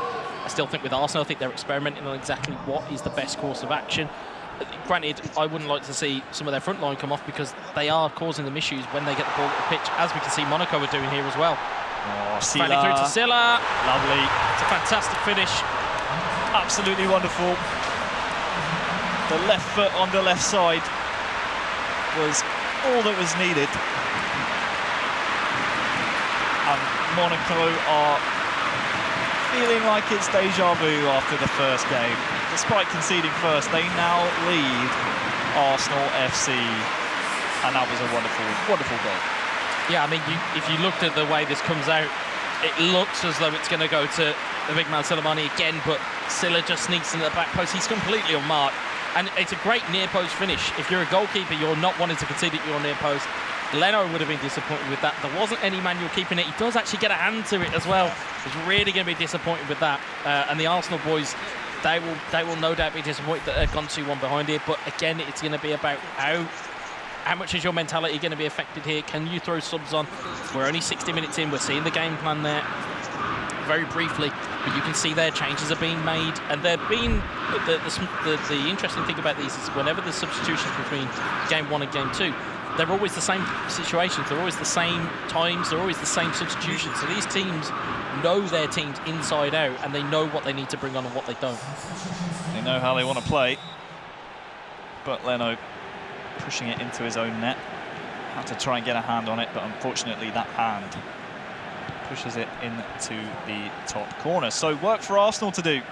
We'll see the changes they've made and see if they make a difference, but they have to be very wary to not open the dam that is AS Monaco goals. Here is Augustine, kills you. Sila, oh, wonderful. Is it still alive? Not quite, as Arsenal scramble it clear, but very dangerous. Again, they don't want to be shipping too many goals. Otherwise, this one could get out of hand very quickly. Torreira chasing the ball, but wonderful work from the Monaco man, and that's going to completely change the tide of the attack. Augustine to Sila. Oh, it's a great finish. Absolutely lovely. That's how you counter. That is how you put pressure on from an opponent's mistake, and that is how you play if you are AS Monaco. Wonderful back-to-front goal. Well, it's like we talked about, they fashioned the space. They fashioned that space. Silla had the smallest opportunity to take the shot, and they took it. I mean, it was great pressure here as well. Gildias, Soleimani at the heart of it again. Augustine finding the side, and there was the tiniest bit. He couldn't go across goal because there's two defenders. You have to go near post, and again, keepers found lacking. If you look here, there's not that much space, and he's found the gap again. So direct. From winning the ball to back of the net, just 3 passes. And this Monaco squad, absolutely wonderful. Second goal for Moussa Sia, the Frenchman of AS Monaco. They have found a star in him. Here is Slimani as Arsenal, off the restart, give the ball away straight away. Maybe the heads have started to go. There are still 20 in-game minutes for this one to turn around. Augustine looking for Slimani. Blocked off though. Now it's time for Arsenal to have a little bit of a sense of urgency. As we see Saka trying to get this to Aubameyang. Looks like Lacazette again substituted for Arsenal. Pepe in the box, but that one will never get through to him. Too many bodies in the way. Socrates covering Slimani there, and it's going to be tough here for Arsenal. They have a uphill struggle. They need the next goal. AS Monaco still applying the pressure. Augustine, Gelson Martins, Sia, the 2-goal scorer, the brace owner, and now a free kick in a very dangerous area to AS Monaco. It's really tricky, and I think as we're seeing here, the formation change, it has to come in. Yeah, I mean, like we say, we can see there they're pushing on with Pepe. You can see the Willock's moving up. I don't know whether that's enough. They're bringing on well, it looks like they're making an additional substitution. They're bringing on Mesut Ozil, known free kick taker. If they get some set pieces, it might be worth doing. And as we can see there from this possession, or the fluid formation there, basically when they're out of possession, they're playing 4-4-2. Or they're playing a diamond, so they're kind of sinking back into a formation when they've not got the ball. For me, that formation is too open because these guys are exploiting this space and they're exploiting that mechanism. Sia with the free kick, left-footed. Oh, but Leno across. Christopher there with the manual goalkeeping with the save. Otherwise, that one was going top bins, and that would have been game, set, and 6 points for Monaco. Ball whipped in, nothing doing. Nelson Martins finds Slimani. Oh, tried to catch Leno off guard there with a quick shot, but German is very wary to it, and now's the time for Arsenal to strike. Still unable to string together a couple of passes. That's a rare mistake. They need to be the benefactors of this. Pepe in the middle. Aubameyang's trying to make a run. Oh, it's just too powerful. Not direct enough. And that will be the Monaco goalkeeper gladly gathering that one. Time running down. 83rd minute approaching. Pepe. Again, just nothing doing here, and that's a rare mistake. Slimani almost pouncing on that one. Socrates across to cover and send it back to the keeper, but Arsenal, they don't have time for this. No, they need to get this one up the pitch, but look at this relentless pressure. Yes, it's a foul given away by Özmak Abil, despite getting the ball in that challenge. That will reset his Monaco team, stop any runs in behind, and this is all Arsenal can do. Aubameyang, though, finds his way through to him. Here's Pepe! Tucked away for 3-2. 3-2. There is life in this tie just yet. Maybe a point on the horizon for Arsenal. Perhaps a little fortuitous in the goal, but they won't care. They are within one now of Monaco. Well, it broke down. It was as route one as you can get. Aubameyang challenges for it. Pepe mops up. It's a great finish as well, especially on the angle. Those shots are quite hard to pull off in eFootball PES 2020, and that is no different. You know, to find the corner, nearly hits the post on the way in. You know, it hits the side netting, and it still manages to creep in. There's a small glimmer of hope here for that Arsenal team, and they'll be latching onto it. They need to. Such fine margins here in the eFootball.pro. And Arsenal, will we be seeing some 90th minute magic? Ronaldo, risky one back to the keeper. He will take his time getting up and pushing this one up the pitch. 4 minutes added on. Monaco have a chance to attack. Maybe they just get this one to the corner to secure the 3 points, which would translate into 6 points. Mustafi, he has to do that. 2 minutes gone of the 4 added. And the dream might just be gone now for Arsenal. Do they whip this one in? Left-footed option is here. It is Moussa Sia. I think they're going to go short here. Yep. Unsurprising. Thought they might just try for a 4th goal, but that would have been very dangerous. Do have the throw-in though. Just need to tick the time away in the Arsenal final third. Pressure has to come in straight away here from Arsenal. Though Monaco are going to blast this one all the way back. Tick away the final minutes. Nearly got caught out there. Almost did, but that will be another win on the board for AS Monaco. After winning the first match 6-1, they had a bit of a tougher time of it. In match number 2, they will come away with the 6 points after winning match 2, 3-2. Great games, great commentary as well from Harry and Weza there, and it is AS Monaco who are triumphant. And Weza, we're looking forward to this particular matchup. It certainly lived up to the billing, and talk about a statement of intent from Monaco. Well, it was all confidence, wasn't it? It was the champions defending their crown. Basically, this is their house at the moment. They really, really poured it on that first game to go 6-1 against what was they weren't bad players. They weren't having a bad game. It was just Monaco were just so much more at the races. To be able to have that statement of intent is massive. It's a big call out to eFootball.pro to say, look, we're back. We've got an extra player. We know what we're doing. We know how to play. And to be fair, it's bad signs for it, as I've mentioned in commentary. It's a bad sign when players are laughing and having a laugh and are smiling, because when players are that free and are that kind of, they're free to express themselves, you get goals and you get them, you know, in abundance. In terms of Arsenal's performance, anything they could have done better, or were Monaco just too good for them? I think Monaco were just too good. I think we saw glimmers of it in the second game. They started to get to the ball first. They started to put in defensive challenges. I think sometimes their tactics may necessarily need a look at, but ultimately you had a Monaco team that were just too good for them on this day. I'd imagine, you know, next match day we might see a different set, you know, a different Arsenal turn up. And interestingly, they fell behind in both games, but it didn't faze them. Well, yeah, I mean, it's like I said in commentary, you hear the term mentality monsters in football, and I think in eFootball.pro we have that with this Monaco team. They can go behind. They weren't shocked at any real point. They didn't really, you know, you could have looked at them at any point of the game and you wouldn't know whether they were winning or they're losing. They were just normal. They were calm. Okay, so let's get some reaction now. We can join Harry in the interview area. Thank you very much, Mark. I'm here with the boys from Arsenal. Christopher, not the result you guys wanted. Talk to me about your feelings after those two losses. Oh, of course, you are disappointed, but it's no way because they are the first two games. You play the team that have a lot of chemistry. They know each other since 5 years. You start training maybe 2 weeks ago. It's not an excuse, but it's a fact.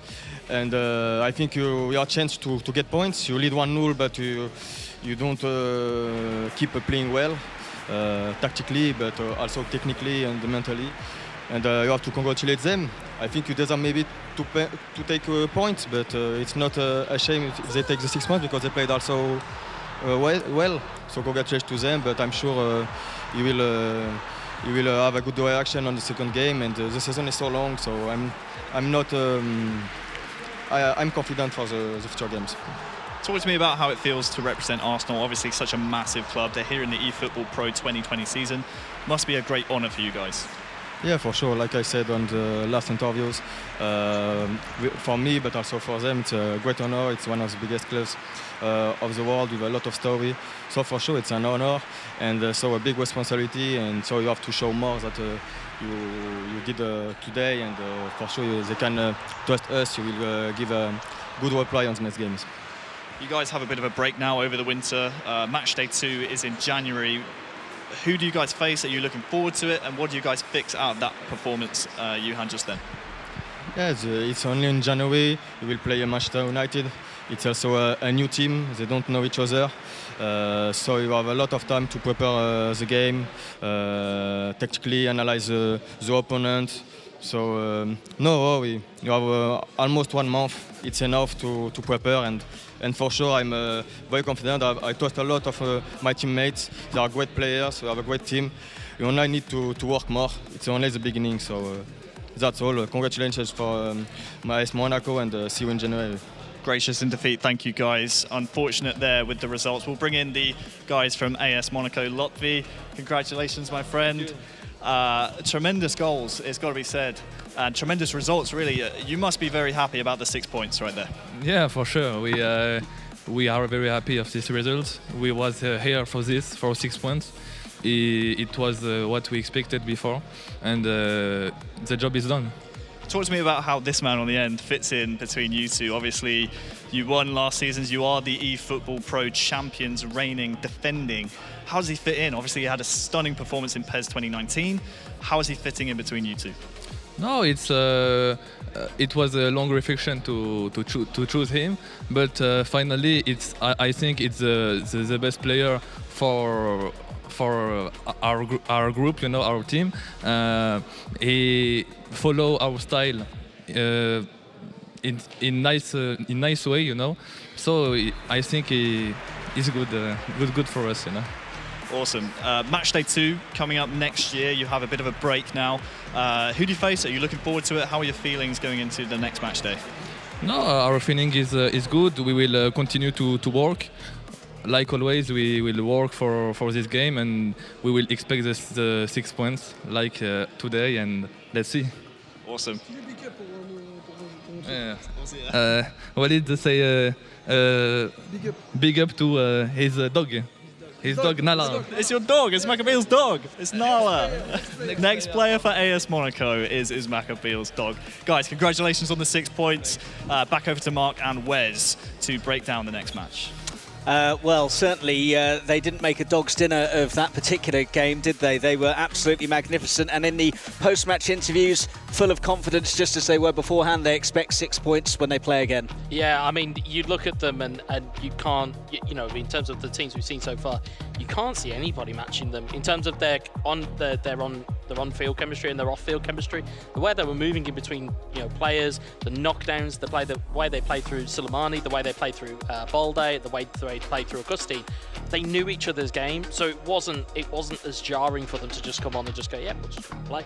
And obviously they click brilliantly together. We heard from the Arsenal camp, not an excuse, but they spoke about the fact they haven't spent anywhere near as much time together as the Monaco guys have, and you know, that's something that they'll hope will change as time goes on. Yeah, I mean, you know, you look at the Arsenal team that was there, and you kind of, you know, you look at the individuals, that style will mesh soon enough. You know, there's a month now between obviously today's match day and the match day in January. They have time to work on it. They have time to prepare, and I'm within no doubt that they will be a far better outfit second match day than they were in the first. Okay, so before we move on to our fourth match of the day, we're going to bring you up to speed with all of the results that we have seen so far here on the opening match day of this encounter. We've had some thrills and spills. We saw Monaco just beating Arsenal there, but here are the results so far. Game 1 between Nantes and Boavista was 4-0 to the French side, but Boavista rallied and won 2-1 in the second match, so they both picked up 3 points there. It was very keenly contested in the next match-up between Schalke 04 and Celtic FC. Both won by just 1-0 by the German club, which means they have the maximum points available, as do AS Monaco after their thumping 6-1 victory over Arsenal in the first game, and then that thrilling victory by just 3-2 in game 2. So 3 matches down already, and next up it is Manchester United against FC Bayern München, and here are the 2 lineups for you that are going to be featuring. First up, a look at the Manchester United side. EC O'Neill, Cams and Ostrovuc are the 3 players representing the English Premier League side, and from the German giants FC Bayern München, Alex Alguacil, Jose and Mestre are the trio turning out for the Bavarians. So they are the 2 players that are back, the 2 sets of players that are on show, and we caught up with both of the camps ahead of kickoff. I expect the season to be a great one. It's the second season of eFootball.pro, and last season was 2v2, this season is 3v3. So I expect a lot of emotions, celebrations, and a lot of excitement. I expect us to do well, to be finishing in the top 6, hopefully, and go to the knockout stage. Well, we expect a beautiful season for us. We worked super hard a few weeks before. And well, we expect to be on top. That's why FC Bayern contracted us. So super happy and excited for start the season tomorrow. Well, some very familiar faces that are lining up in this matchup as well, just as we saw in the last game, and you'd expect it to be another high-quality affair, Harry. Yeah, absolutely. Looking at the calibre of players individually on both sides, on both the Manchester United side and the Bayern München side as well. You look at the likes of Eldridge O'Neill, who's proven not only to be an eloquent Dutch champion, but also played for Celtic last season, being runner-up in the entire eFootball.pro season. On the other side, Alex Alguacil, a tremendous individual player in his own right. It's been given almost free rein, I feel like, by Bayern to build his own squad and see how he wants to make this eFootball.pro roster stick. And hopefully he will be able to repay their faith in him. Wezza, who's going to be the more confident side going into this? I would say probably it's going to be the Bayern Munich team. Obviously, the you know, the United team are not as they're not as well gelled as yet, and you know, you might think, oh, they're not that good. But if you look at just from a chemistry standpoint, you've got 3 players of the same nationality. They are probably already playing against each other in national finals, regional finals. They've played a lot of each other's games. They know how each other function. I think it's going to be the Bayern boys that are going to come in with a bit more confidence. Okay, well, the moment of truth isn't far away because the players are ready for Manchester United against Bayern München.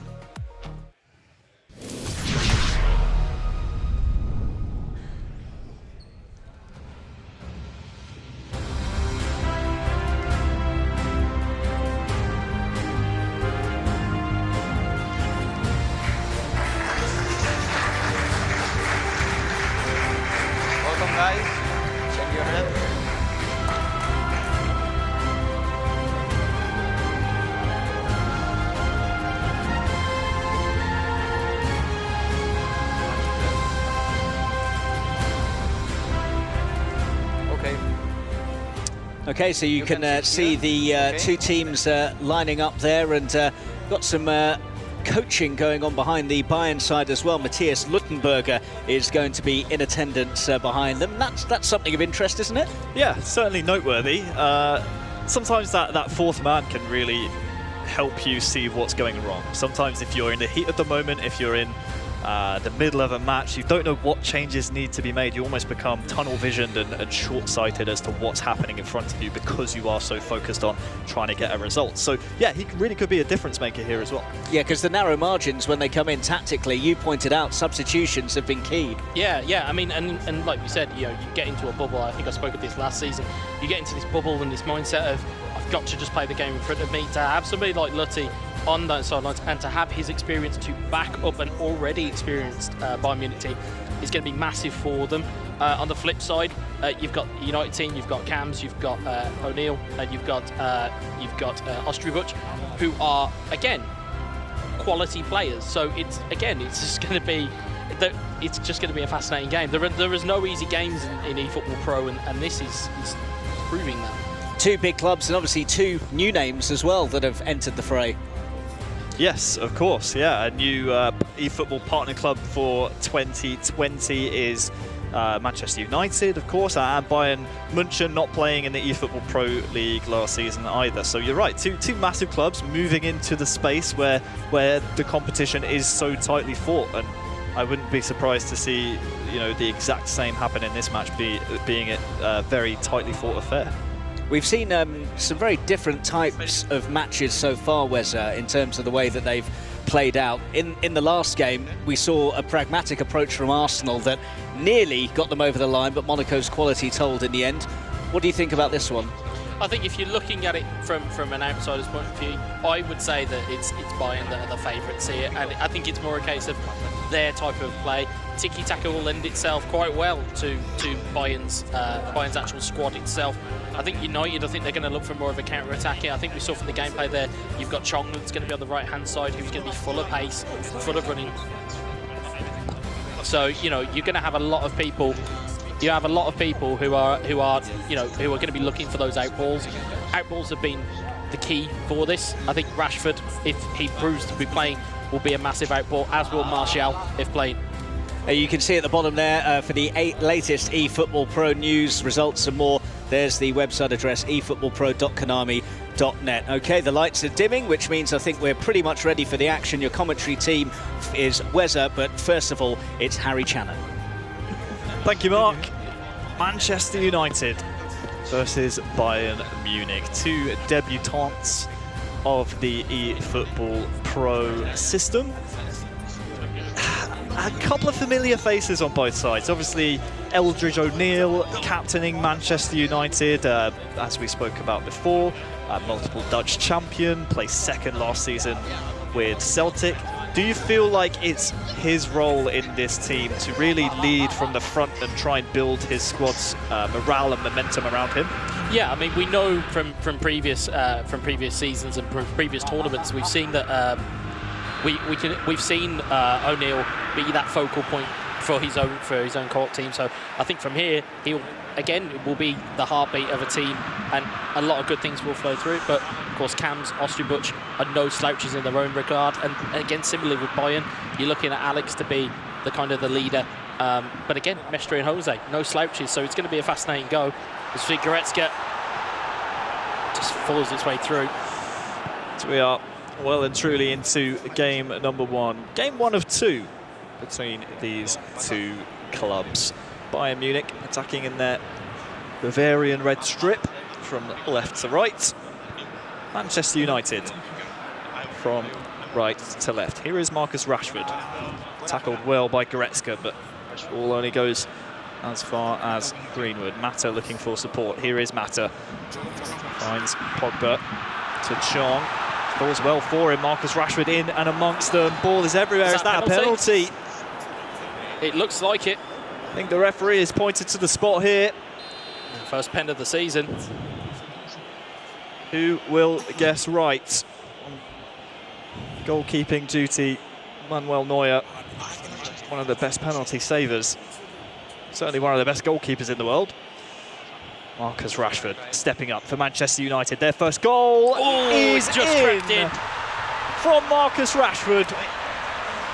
And I believe it was the captain, as we said, O'Neill, in the times that are clutch. Absolutely dreamland for Manchester United. The perfect start.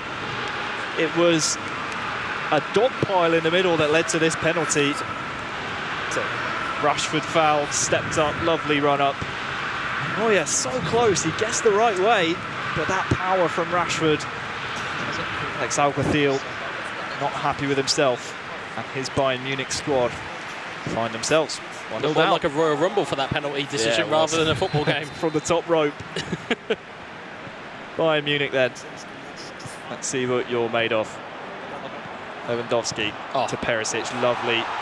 Can they immediately respond? Absolutely they can. Wonderful. The perfect response straight from the kickoff. 1-1, and we barely had time to settle in our seats, and we've already got 2 goals. Well, you talk about pass assists. They didn't need one there. There was manual passing left and right, neat little flicks, and it's a great little finish. Managed to just do enough just to get it past the keeper. Went near side. It's a bit of a gamble. If he could have pushed it too far to the left-hand side, but it was an easy strike in the end. But it's great build-up, and it's the exact reply that Bayern needed just to get themselves back in the game. Absolutely. Wonderful play.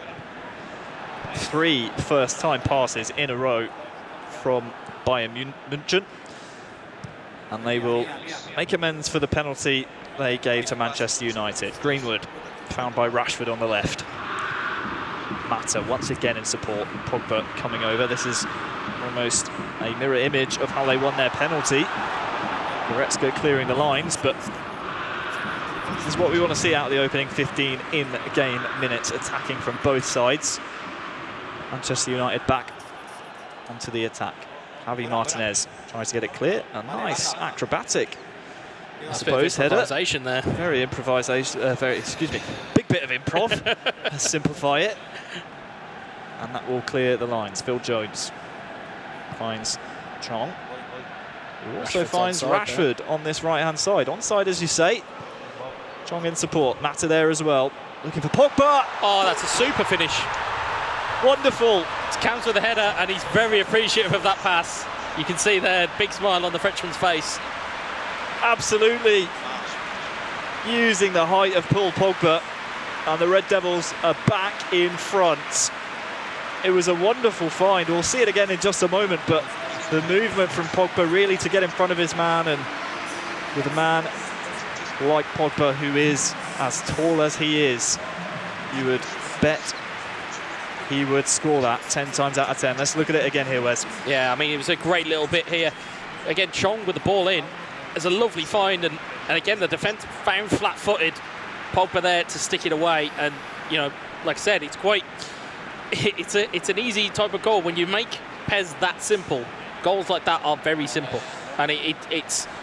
You know, as you can see there, the Man U players very, very happy. Of course, you've also got the almighty DS, who's their 4th player, who's also acting as their coach today. They'll be very happy with how this is going. And, you know, 20 minutes in, it's all action. You know, there's never a dull moment when you see Bayern Munich playing Man United as the ball goes in, and Dyer comes out, claims it.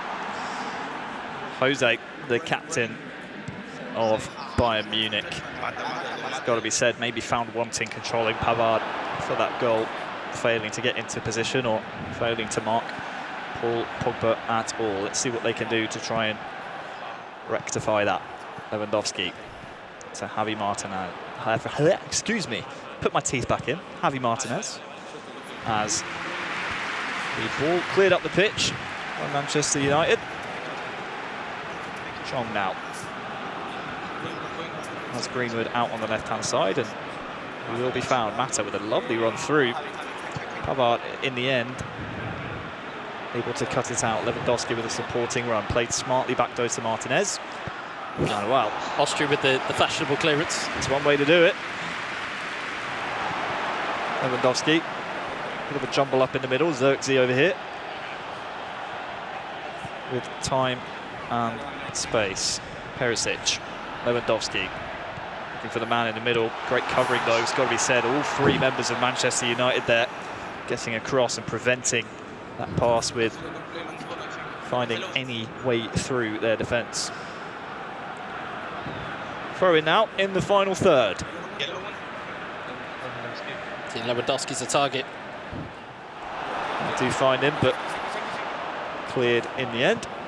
Boateng out to this left-hand side. Goretzka. Surprised to see him playing so deep there, but Lewandowski uncharacteristically on the wing. Perisic quite make anything happen. They obviously know what they want to do, but for me, Goretzka needs to be in and around that box rather than playing as a deep playmaker. Here is Perisic. They have reaped on this right-hand side. Xerxes, this is a good chance. Lewandowski's there, but De Gea is there first. Good goalkeeping. And the 2-1 advantage still remains here for Manchester United. Looks the United guys, they're happy for their defence to bend, but they definitely don't want it to break. Not when there's, you know, the players and quality that Bayern possess. You don't want them getting anywhere too close to your goal. I mean, granted, they have David De Gea, who's one of the best goalkeepers on the planet, but you don't want to call him into action too many times. Certainly not. And they find themselves 2-1 down in this first game, first of two to Bayern München, and they are such a franchise, I suppose, that is used to success. 29 German titles, most recently in the 2018-19 season, which was their 7th consecutive German title. 19 national cups, 12 domestic doubles, but they're on the back foot here. Greenwood to Rashford, can't make anything more of it. I believe I misspoke for one of the Man United goals. It wasn't Kams that scored, it was Ostrowicz. So I think Kams may have played the ball in, but he's certainly happy, and you can see for the you know, you can see Kams there kind of patting his leg, he's just trying to G up his team. Any changes you'd make? Obviously both teams getting themselves goals. Manchester United, one from open play, one from a penalty. Any changes you'd want to make? I mean, it's been pretty much split down the middle throughout this game. It's been a pretty tight game, and it's only been, what, 3 shots on target and 3 shots total. So every shot that's gone on goal has been a goal. So I don't know whether there's too much change from a United point of view. They seem to have settled into the game. They seem to have, you know, just kind of relaxed a little bit, and they're into that flow. They've got Chong as an outball. They've got Rashford. They've got Greenwood. I think with Bayern, I think they've got, you know, they've got weaponry on the bench. They've got Phil Coutinho. They've got Thomas Muller. They have these players that they can bring on. So it's a case of when do you bring those players on? When, not if. Great start though for Manchester United. As it stands, they would secure 3 points, but still a entire half of eFootball PES 2020 to play here in the eFootball.pro. All the way back to the goalkeeper. Controlled there very riskily by Kams. And there was almost a Bayern Munich player to benefit from it. Goretzka looking for Reet. Oh, lovely. De Gea is there first, though. So close. Xerxes almost snatching in front. And we've seen a couple of them where De Gea has come to the rescue for Manchester United. They can't afford too many to Bayern München. Otherwise, we will be seeing certainly more goals in this game. Yeah, absolutely. I think, you know, looking at the way the game is panning out, Bayern slowly building into it. They're slowly finding the faults in Man United's defence. Is it a matter of time that they find the answer? Is it a matter of time that they unlock the door and make it 2-2? Or will they get caught on a very quick counter-attack with Man United? They have weapons of their own on the bench. They've got Martial they've not used. There's Angel Gomez. There's players there that can be utilised. It'll be interesting to see what they do in their substitutions, if any. Must be said, the captain, Jose, has been absolutely tremendous for Bayern München, and Lewandowski's open in the middle. Can Perisic find him? Absolutely he can, but can't find the goal. That was a tremendous chance, and they cannot convert. They're knocking on the door supremely here. Perisic finding his way into the box. Lewandowski, it's a left heel of David De Gea that keeps them out. Was it even that? It looked like a crotch. And you've got to say, they are constantly knocking on the door now. Is it a matter of time that they break this down? Corner in the box is a big weapon at set pieces. Lewandowski, of course, no slouch. Corner to Bayern München. Goretzka whips it in. Cleared away by Cams. Now there's a potential break on. Might have to slow the brakes here, Greenwood, and will try and go around the Bayern defender. Nothing doing, but big mistake. Rashford gets onto it. Here is Chong here as well, the Dutch winger. Finding Rashford. Attack still on for United. They have bodies forward now. Can they find any of them? Chong back to Rashford. Pressure building for Bayern Munich. Pogba has room for a shot. Will he go for it? Looks for Chong, but good effort by Alex Alguacil of Bayern Munich to get the ball away, and now it's their turn to come forward. Perisic looking for Xerxes, breaks for him. Slightly fortunate, and that's a foul right on the edge. And a chance now maybe for Bayern to snatch a goal. Well, you can look at that down one end of the pitch. It was great improvisation from Pogba. Nearly got United in for a third. We can see their changes coming on. Martial's now coming on. McTominay as well. Is that defensive frailty for United? Are they worried about how they're playing, or is it a case that they're just going, we're just going to calm it down? You can see there they've got multiple formations set up. So again, you know, if you hit, I believe it's L1 and down button, you can switch in between tactics without breaking stride. So they may be playing 4-3-3 now. I think towards the end of the game, you'll see a flat 4-4-2. That's fluid formation used by so many of the top players and teams. eFootball PES 2020, such a good thing to have in your locker. You can switch your tactics up on the fly depending on what's needed. Let's see. On the Bayern side, have they brought anyone on? Who have they got really on the bench? They have Serge Gnabry, Thiago, of course. Kingsley Coman will cause a big problem for this United defence, I feel. The speed and the dribbling of him, it's a very potent weapon to have. I believe they brought on Thomas Müller as well, so it'll be interesting to see how the German impacts the game as well. We'll have to look out for Kingsley Coman. Of course, the French midfielder. It's going to be Puissant going in. It's deflected in. Wow. Suppose you could say fortunate, but you still have to get the effort on target. Puissant did just that. It's a big deflection off the wall, though. But again, if there's a deflection off the wall, if De Gea's already moving that way, the momentum's going to take him. It's a good hit. But it levels the game. I mean, we're in for a barn burner of a last portion of this game.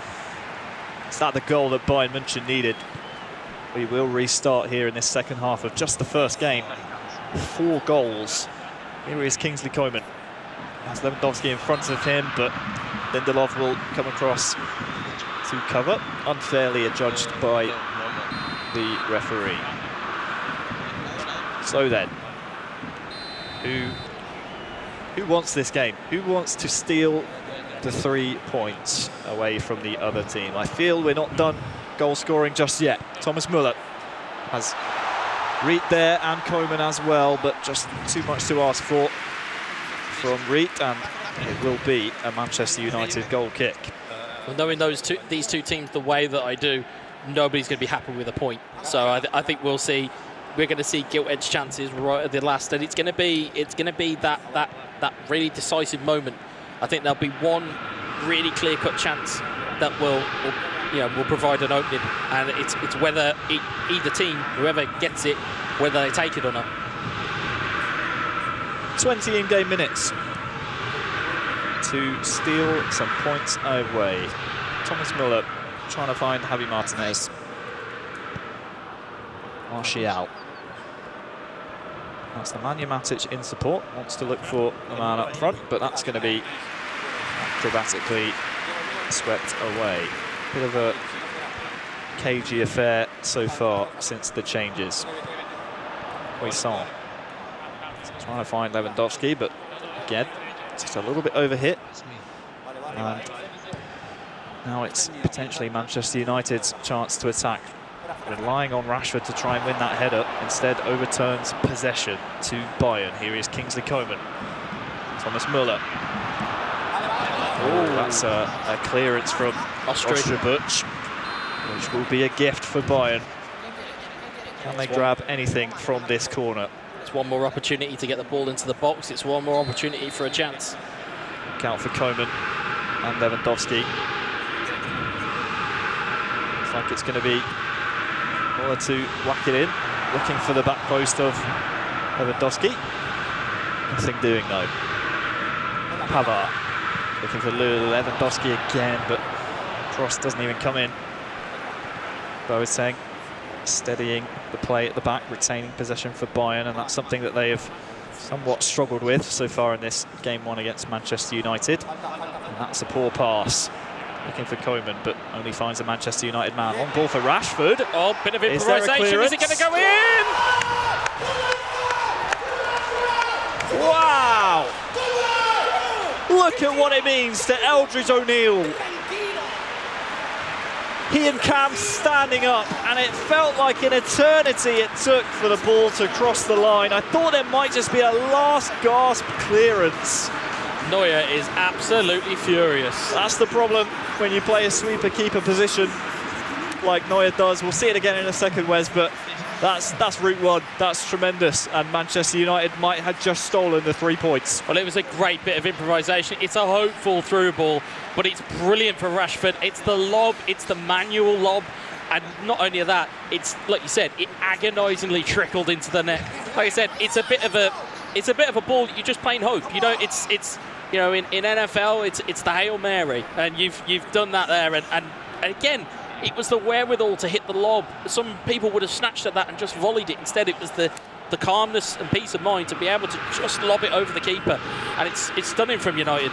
And you can see what it means to these guys. Frustration from Bayern, but that goal means the world to Eldridge O'Neill. Yeah. Playing for Celtic last season, came so close to being the eFootball.pro champion of 2019. Fell short at the final hurdle.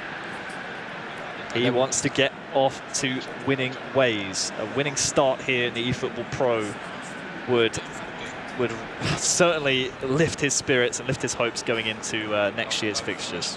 Yeah, I mean, looking at it, there would have been questions. No sooner did we say at the start of the game where we were talking about which team comes in with more confidence.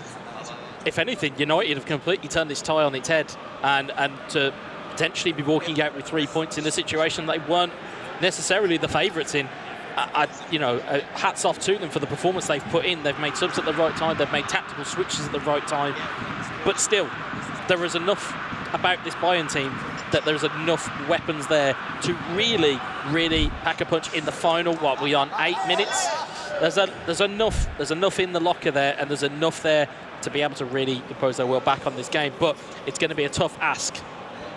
If there's a time for the Bayern coach to come in and make the difference, it's now. What words of wisdom does he have? We questioned, well, I certainly questioned the chemistry of this Manchester United team. Scott McTominay now on the right-hand side with 4 different nationalities throughout their 4-man squad. Similar to Arsenal, we saw how it panned out for them against AS Monaco. Shipping goals left and right, but Manchester United look like a very strong outfit here in the eFootball.pro. Rashford dispossessed. Chance now for Bayern München. Can they fashion anything? Sulik just gets it to Cuisson. Coman to Müller. Tries to nutmeg Matic. Nothing doing. Cams with a clearance. 3 minutes added on. Can Bayern get the ball up the pitch and try and salvage a point? As it stands, have to go for it here. United will be walking away with the 3 points. Reet, this right-hand side, chance for one more attack. Lovely block. Martial on the ball, holding it up. That's the game. And that will do it. 3 points in the bag for that man, Eldridge. Manchester United win 3-2 against Bayern Munich in game 1. The Bavarians coming up empty-handed. And wow, that was a tremendous game. Yeah, I mean, it had everything. It had drama, it had goals, it had skill, it had everything. Yeah, it had everything that you needed. It had both teams scoring. And like I said, the little bit of improvisation to have the presence of mind to lob it at the last minute. It's a great bit of play. And like you said, having an on-rushing Manuel Neuer, it's going to cause its own problems, because if you can take a touch around them, as we had the penalty, which again Neuer was just found wanting. But looking at the players, they're absolutely over the moon with getting that victory. And again, it's all about the start. It's all about how these guys start this eFootball.pro season. You've got to get off to a good start, because it will count towards the end of the season. All of these points will rack up. It's a huge 3 points for them. Of course, each match fixture consists of 2 games, but you only play against each team once per season in a 2-legged affair. So you're right, you will never get these points back if you are Bayern München. And Manchester United know that just as well. 3 points secured for them. And it was back and forth, it really was. I'm personally looking forward to seeing, I mean, this was the Pogba header. Absolutely tremendous. Pavard really left wanting. I was looking forward to seeing the goal that trickled in over the line. It felt like years. I definitely aged while that ball was waiting to go in. But either way, we look forward to game 2. Can Bayern München get themselves 3 points, or will they be leaving with a duck? Don't forget, you can draw these matches. You can share the points. You will, if it is a draw, gain a point apiece, but neither of these teams want that. They want they want the whole hog. They want all the points. They want all 3. I mean, it wasn't even necessarily a fact that game that Bayern Munich played badly. It was just, it's those very fine margins. It was one really hopeful ball, which, 99 times out of 100, it either finds Rosette or it finds the goalkeeper. And the one time you needed to find the forward, Rashford met it on the volley, and again, it decided the game. And I don't, if I'm sitting there from a Bayern Munich point of view, I don't think they need to change all that much. They just need to get a slight bit of luck. And I know that sounds like a quite a flippant thing to say, but sometimes you do need that bit of luck. Sometimes you do need a ricochet. We look at the free kick they had, which deflected off and in from Suisson. You need those bits of luck to go for you. But it was a little bit of skill that won the day in the end. It was the dream start for Manchester United. The nightmare start for the Bavarians. FC Bayern München putting their faith in Alex Alguacil and his Spanish comrades, Jose and Mestre. Can they get points after match day 1? We will find out. Bayern Munich attacking from left to right in the red strip, and only chance for Lewandowski will only find its way out to Xerxes. Oh, Goretzka's in a tremendous position, so is Lewandowski, but what was that? Closer to the corner flag. And the thing was, United had selected a manual keeper there. If could have been a little bit more composure, it's causing the keeper problems. Just off balance. Lewandowski in the end, no deflection. A lightning start, really trying to benefit off the momentum from the kickoff there. Bayern München. Here is Chong on the right-hand side for Manchester United, attacking from right to left. They win themselves a throw-in. Here is the Dutch winger. Chong to take the throw-in. 4 bodies in the box. This is a very aggressive throw-in. Pogba waiting, wins the header. Greenwood, beautiful knockdown. Looking for maybe another dummy to try and get a shot away, but just crowded out in the end. Javi Martinez. Just, again, a little bit of a lackadaisical touch. Lindelof back to Jones. Beautiful sweeping ball finds Mata, but Reed is right there. Martinez finds Reed again. Beautiful one touch to Goretzka, looking for Xerxes, still on. Rojo smartly blasts it back for a corner. That was Eldridge O'Neill, the captain, stepping up. Make no bones about it, he wants that one clear. Corner now to come in. And waiting in the box for Goretzka. As Martinez, goal facing. And there's Reetz, first time hit, not enough power. De Gea is there all day. That's very risky from De Gea. And that can't happen too many times if you're Manchester United. Lewandowski here on this left-hand side, looking for Reetz. It's a beautiful chance. Maybe gone. Here's Goretzka, beautiful dummy. And it's still not in. What do Bayern Munich need to do to score a goal? Well, they fashioned the chance so well. They kept the chance alive. A little bit of manual passing, a little bit of manual positioning. And as we see there, it's Pogba. It's pulled it back towards Mata, but Goretzka gets the clearance away, and it's now turning into end-to-end stuff. Yep, just 17 in-game minutes gone.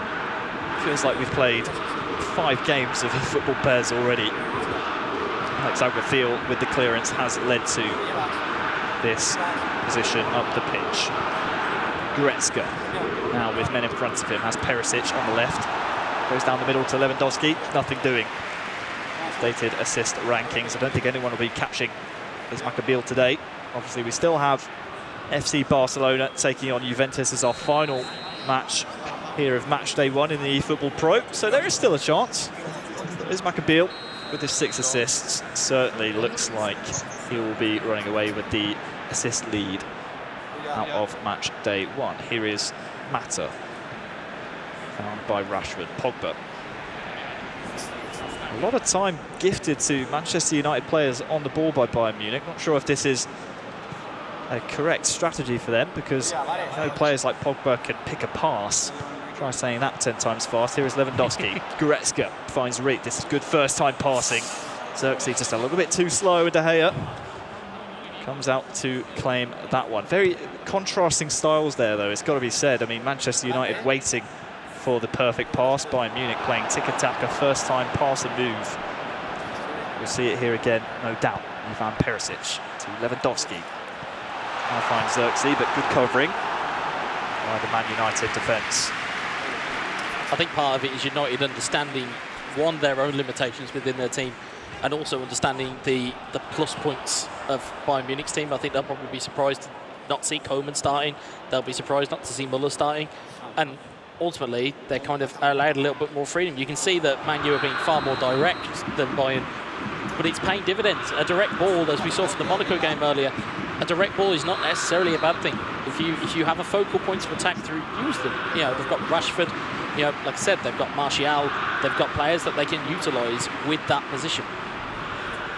Such a curious complexion of a lineup, Manchester United, led by Eldridge O'Neill, Cams, Osterbuch, the almighty Diaz waiting in the wings, but first we have to deal with an attack by Bayern. Looking for Perisic, but good covering there by Lindelof. And the Red Devils, again, another one of those football clubs that is just so used to winning. They will be expecting nothing less here in the eFootball.pro. Mata covering in midfield. Javi Martinez will be cleaning things up. A bit scrappy now in midfield. Pass assist one really starting to show its teeth. Another one just a little bit wayward, looking for the Eldridge O'Neill controlled Rashford. Here's Alex Alguacil on the ball. Attempted slide. Won't work. Alex Alguacil back on the ball again. Can he find a teammate? Lovely cross. Xerxes climbs. Nothing doing though. Now Manchester United come again. Yeah, I mean, looking at it, I mean, you're quite surprised, or we're quite surprised to how United have settled, but I think they have exactly what they need in every position. In number 10, they have Mata, who's incredibly skilled. At the back, they're physical. They've got Maguire, they've got Jones, they've got Matic holding it down in centre midfield. On the wings, they've got Greenwood, you know, they've got Chong, who, again, in stat balancing, it provides such a plus point to have those players at your disposal. Nothing doing in the first half. Not a single shot at all from Manchester United. And Might that beg some changes, given that they are certainly wanting to come away with the entirety of the 6 points from these 2 games. They already have 3 from the first match. They're going to want goals here, Wes. They're going to want goals, but the question is, where do they come from? They had Scott McTominay come on in the first game. He was very effective. Do they save him maybe for a little bit later on in the second half? I think so. I think they'll play it. I think they'll play it a little bit more with the team that they have, because they know they're comfortable with that team. And then I think you'll see McTominay. You might even see Jesse Lingard at one stage. I think you'll definitely see Martial before the end of this game. Rashford bullying Boateng off the ball. Pogba in support, as is Chong. Ostrubuc on the ball. We'll find Eldridge O'Neill. Greenwood. Ostrubuc and Eldridge combining very well until the very last moment there.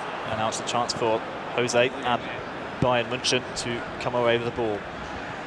Pogba there, skinned by Xerxes. Here is Mai. Back to Xerxes on this left-hand side. Can a cross come in? Not quite. Beautiful covering there from Eldridge O'Neill. Pressure not done yet, though. Mai to Martinez. Boateng, Perisic, Goretzka now. Xerxes has Lewandowski in the box. Can't quite find him. De Gea again called into action, but very quick, precise passing there from Bayern München. Almost rewarded with a goal. Here is Mata, though. This is a bit of a gift. Rashford. Good covering in the end by Mestre. He will get that only as far as Chong. Mata has here. Greenwood and Rashford. They're waiting. They are queuing up. Can't seem to find any of the players at all. He had 3 different men on there. And now a chance for Lewandowski to gallop down this right-hand side. Maguire shrugged off. This is really heating up. Phil Jones gets it only as far as Goretzka. Chance for a shot. Right-footed effort, deflects off Rojo. Right is there. That's a fantastic block there. Wonderful. Great defending. And now a chance for a counter. Rashford's looking for a run down this left-hand side. Back to Chong on the right. Pogba to Mata. Lots of space here. Oh! Just looking for Pogba. I thought he might look for Greenwood on the left. Went for Pogba on the right. Lovely ball. Almost finding Xerxes. It's a foot race between him and Phil Jones. What is that? That's a throw-in the end in the Manchester United third. And now, is this where the changes come in? Yep. Yeah, Scott I think so. As you can see on the screen there, we've got Scott McTominay coming on. You see there that you can see that they've switched Rashford out to the right-hand side. You've got, they have weaponry on the bench. They have it. They have it in abundance. I think Martial is still the key for this United team, especially when he's coming off the bench. It's just a case of whether they choose to use him or not, which they have done here. I think they're employing him as the number 9. But you can still see here, looking for the body language, O'Neill and Cam's an Austrian discussion as to where they want their players. Bayern Munich, you can see there's discussions going on there as well. It's interesting to see exactly where they go with this, but from Bayern's perspective, you've got Arp, you've got Koeman, and you've got Thomas Muller that have come on, so it'd be interesting to see how these substitutes really play out. If they're as vital as they have been earlier on today, I think we're out to see fireworks. Still all to play for. 0-0, ticking over into the 65th minute. Bayern Munich throw in the Manchester United final third. Lewandowski subbed off. That's a curious one. Kingsley Coman is on as well, so always dangerous here for Bayern. That's a late one. Will the referee pull it back? He most certainly will. It's a free kick in a dangerous area. It's right where the last one was taken. Will it get the same result? Or have they got something for the training ground? We all have to see. It's like it's Goretzka standing over it. Looking like he's free at the back. Oh, it's Muller. I mean, it's well worked. It's well Finish, though, just lacking. United smart to it. Goretzka, though, on the intercept. Thomas Muller now. This is better. Koeman looking for Muller. Corner. Deflected behind for a corner. Pressure in bundles here for Bayern München. They are pinning Manchester United back in their own half. 67 minutes played. Looking for Arp at the back. Wins the header. Lindelof rises to it. Javi Martinez. Muller looking for Koeman. It will actually be a Manchester United throw. Well, take a look at that. Ostrubuc, the youngest player on Manchester United with the 2 goals. When he burst onto the scene last year, there was nobody really knew of him. He certainly announced himself here, and certainly has been a focal point to finish off some very good opportunities here. It's a lovely ball. It's a lovely ball. Pavard gets it away. Goretzka tussling with Martial. That one will be Bayern's throw. 73 minutes played, and you can see in the pass completion percentage a little bit scrappy towards the end of this game. Oh, that's a bit of a poor one though. Koeman can find Arp. Almost found by Müller there. But this one, you'd have to say, maybe swinging in favour of Bayern München. Goretzka. Oh, tackled up the pitch by Martial, and now a chance Rashford's for Manchester United to break. Rashford in the middle. Rashford's great touch. Oh, Manuel Neuer still alive with Martial. Rashford in the centre. First man blocks it though. And what can Goretzka do with it? Finds Koeman via the deflection. Thomas Müller galloping down the left-hand side. Found by Koeman. Up to Reitz. Goretzka. This is wonderful from Bayern. Right. Can he find Arp waiting in the centre? No. Victor Lindelof, a rock at the back. He has rarely been beaten across these 2 games. It's that physicality we keep talking about at back lines. How much is it here? It's Martial. It's a cracking challenge there from Mai. Absolutely wonderful from Mestre. Again though, Lindelof. A rock at the back. Rashford. On this right side, Scott McTominay finds Martial. He was hacked down late there, but the referee plays the advantage and awards the corner. That was a very late one. I think if a goal comes here, it's got to be a finisher. 86th minute. What can Manchester United produce? But historically, we know what this game's like with late goals. Whips in, looking for Rashford. The acrobatic, McTominay back in. Out of nothing. Actually, that was a Bayern man putting it in behind. Will they look for Rashford again? Got to say so. Second corner of the game for Bayern, the first taken just moments before. Whipped in. Maguire's there. Hacks away. Arp gets it up the pitch once again though, only as far as Victor Lindelof. Pressure still on Manchester United. He's megged him. Absolutely wonderful. Milo recovers well. Koeman now up to Reitz. Doesn't quite find him. Yes, he does, but oh, that's a big mistake from Nemanja Matic. Reitz has Koeman in support as well as Arp, but that's a little cynical. Needed to be done. You talk about breaking play up. That's one way to do it. Matic taking a foul into added time now. Can Bayern nick 3 points? Koeman on the right. Has right in the middle. Muller! Saved by De Gea. What the a right save! foot of De Gea will just salvage a point for Manchester United. Unbelievable. Tremendous 2 games of Pez. Bayern will be hard done by that they don't get the 3 points in game number 2, but it will finish Manchester United 0, Bayern München 0. Well, it finished 0-0, but it was a pretty good game to watch despite the scoreline. Yeah, it was end to end. I mean, from chances down one end, the ball would go shooting down the other. There'd be a chance down the other end.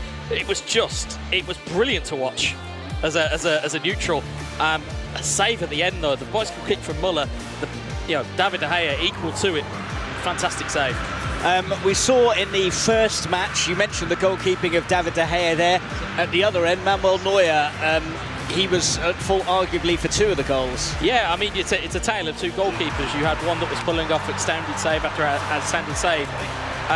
Neuer, I mean, for running out and potentially, costing them a 3 points or at least a point in the first game. I think, you question marks would look at it, but I think you know, Neuer will be disappointed. I think Bayern will be disappointed. But I think they'll be back stronger as a result next time around. 3-2 in the first match between them. The next one finishes 0-0. How did we get such a big difference in terms of the scoreline? Well, I think looking at it from a neutral, you were looking at it where United stole a victory in the first game, arguably, with Rashford's little improvisation to make it 3-2. Then maybe went into the second game going, right, let's rein this back a little bit. Let's try and just get a point. Let's just salvage, or at least let's kind of consolidate our position. And I think that's where we got to. But it was end to end. It could have gone either way in that second game. And we saw some fantastic goals in that first game. Yes, yeah. I mean, we looked at it was a free kick, but it was deflected. It still was very good. But ultimately, it was a well-won victory in the end. And like I say, it was a bit of a Hail Mary pass for United's third, but it was a great finish to end that game. OK, nice one, Wezza. Well, let's get some reaction now. Harry is in the interview area. Thank you very much, Mark. Yes, I'm here with the Bayern München players. Alex, a little disappointing in the end. You come away with a point, but not the result you wanted. Talk me through those two games. Yeah, obviously, from our side, we are very disappointed. I mean, we did a good job. It's true that the first game, both teams weren't playing very, very good. It was a strange situation. And the last chance, they sent it a long ball and see what happened without knowing what will happen, and well, they score. I mean, the second game, I think we were completely better. I don't know. It's like sometimes the ball goes in. I mean, for the side that the game style, we play beautiful. We create a lot of chances. We need to keep working because it wasn't enough today. I think, keep working. Let's see. Let's talk about how you guys are representing Bayern München for the first time in the eFootball.pro. That must be a great honour to you guys. How does it feel representing such a great European club? Yeah, this is really amazing. You always dream to be a professional footballer and now be part of the FC Bayern. It's totally insane. I mean, you never realize that you could have this opportunity in your life, and now is the moment to get it and work hard. From my side, I guess from the side of my boys. We will do our best. We will work harder than ever. We need to represent this club as needed. And well, keep working for the next match day. Let's look ahead now. You guys have a break over the winter and then come back here in January, match day 2. You go up against your former club, FC Barcelona. Talk to me about that match. What are you guys going to do to prepare for that one? Yeah, it's a different kind of match because the stats or how plays Barcelona is totally different than the game we saw today. Well, it's not going to be a beautiful Christmas from my side, but we will work super, super hard. We need to analyze how they work, what exactly we can improve. Isn't bad at all. I know it's a long season, a long year. If we don't believe in each other, that's not possible, and we do it. And of course, I believe in them. We need to keep improving. That's the beginning only. Keep forward, looking forward. We are pretty happy on that side. Yeah. Awesome. Alex, thank you so much for your time. Unfortunate not to get more points, guys. Thank you so much. Give a big round of applause to Bayern München.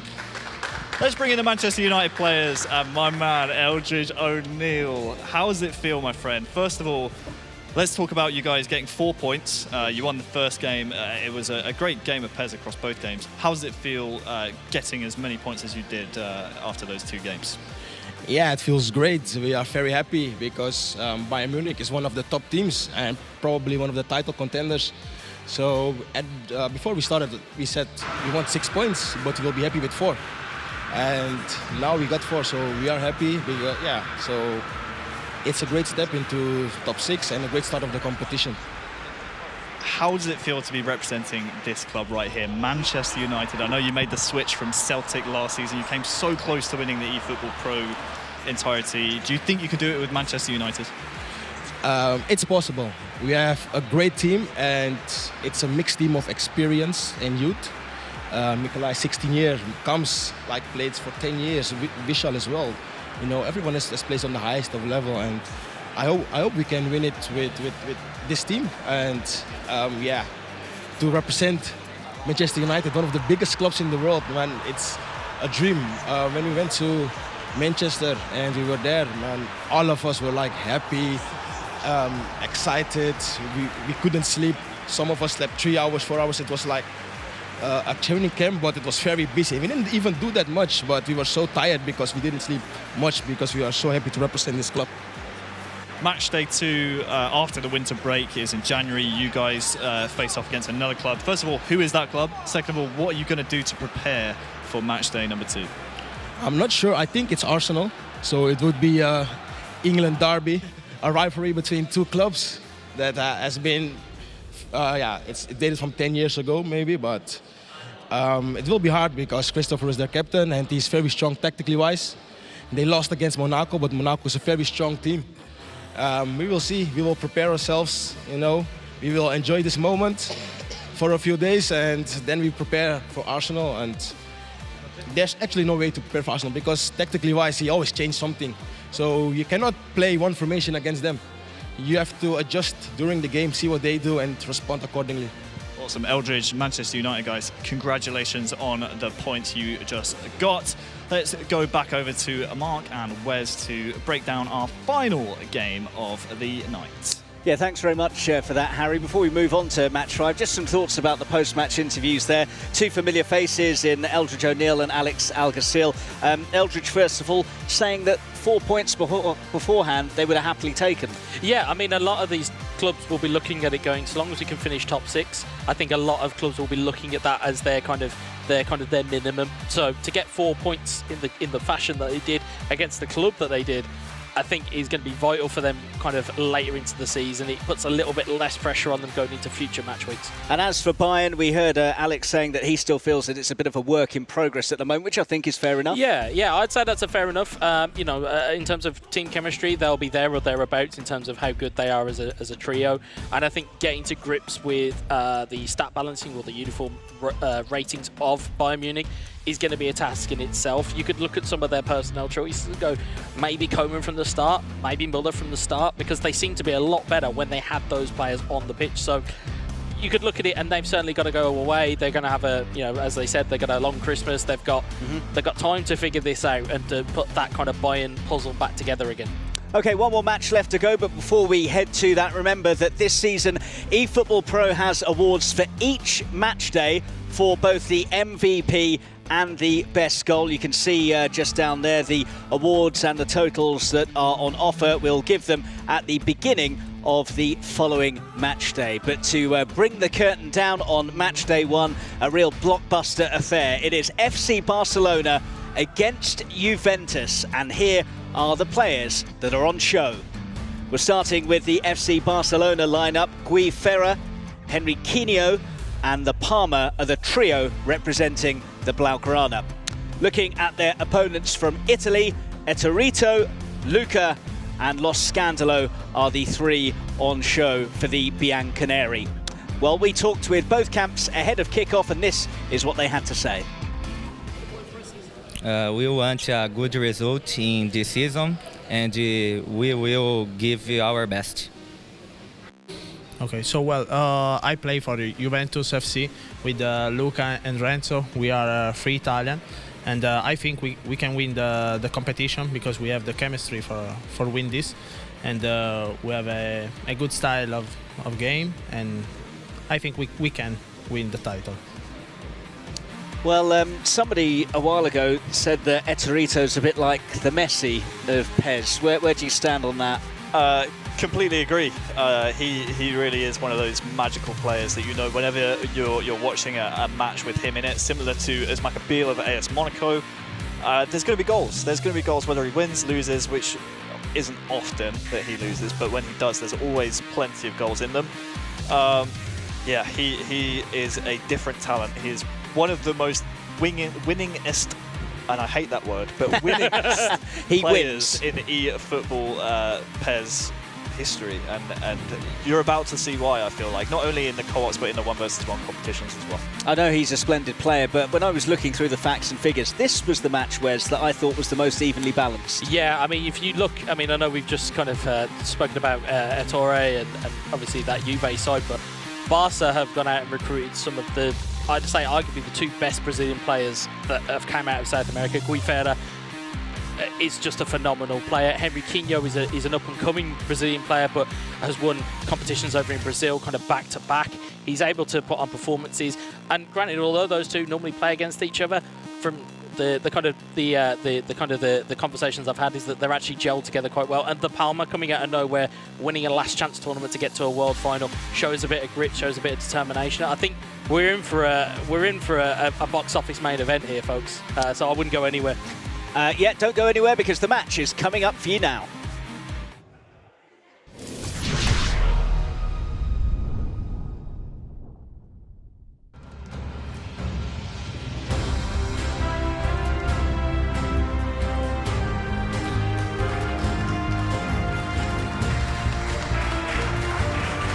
Welcome, guys. Shake your hand.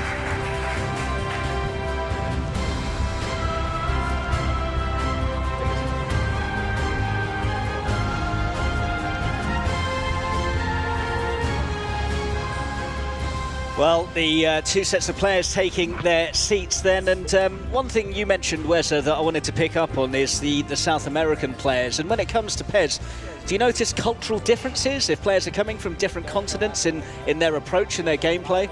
I think there's subtle nuances that you'll see during the game, so you might find that actually there'll be a slightly more of a passing kind of philosophy from the Brazilian players. But again, you might find that given the players they have at their disposal, they may look to employ a direct approach.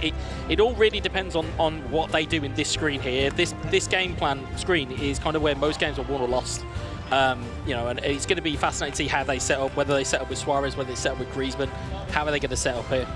Well, just looking at the way that they are tweaking at the moment, what are your early thoughts? We can see them from Barcelona sort of fiddling with the front line at the moment.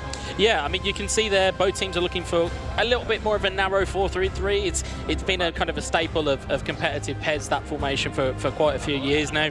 But this is going to be made up with, you know, what players they're leaving in, what players they're leaving out. You know, it depends. You know, do you start a Lionel Messi that's stat balanced, or do you go with a Suarez who's more physical? Do you go with Griezmann who might have better dribbling or not? It's all these little choices that they make, and I think it will be won or lost in that game screen. Cheers, Weza. He'll be back on commentary alongside your main match commentator. It's over for the final time to Harry Channon.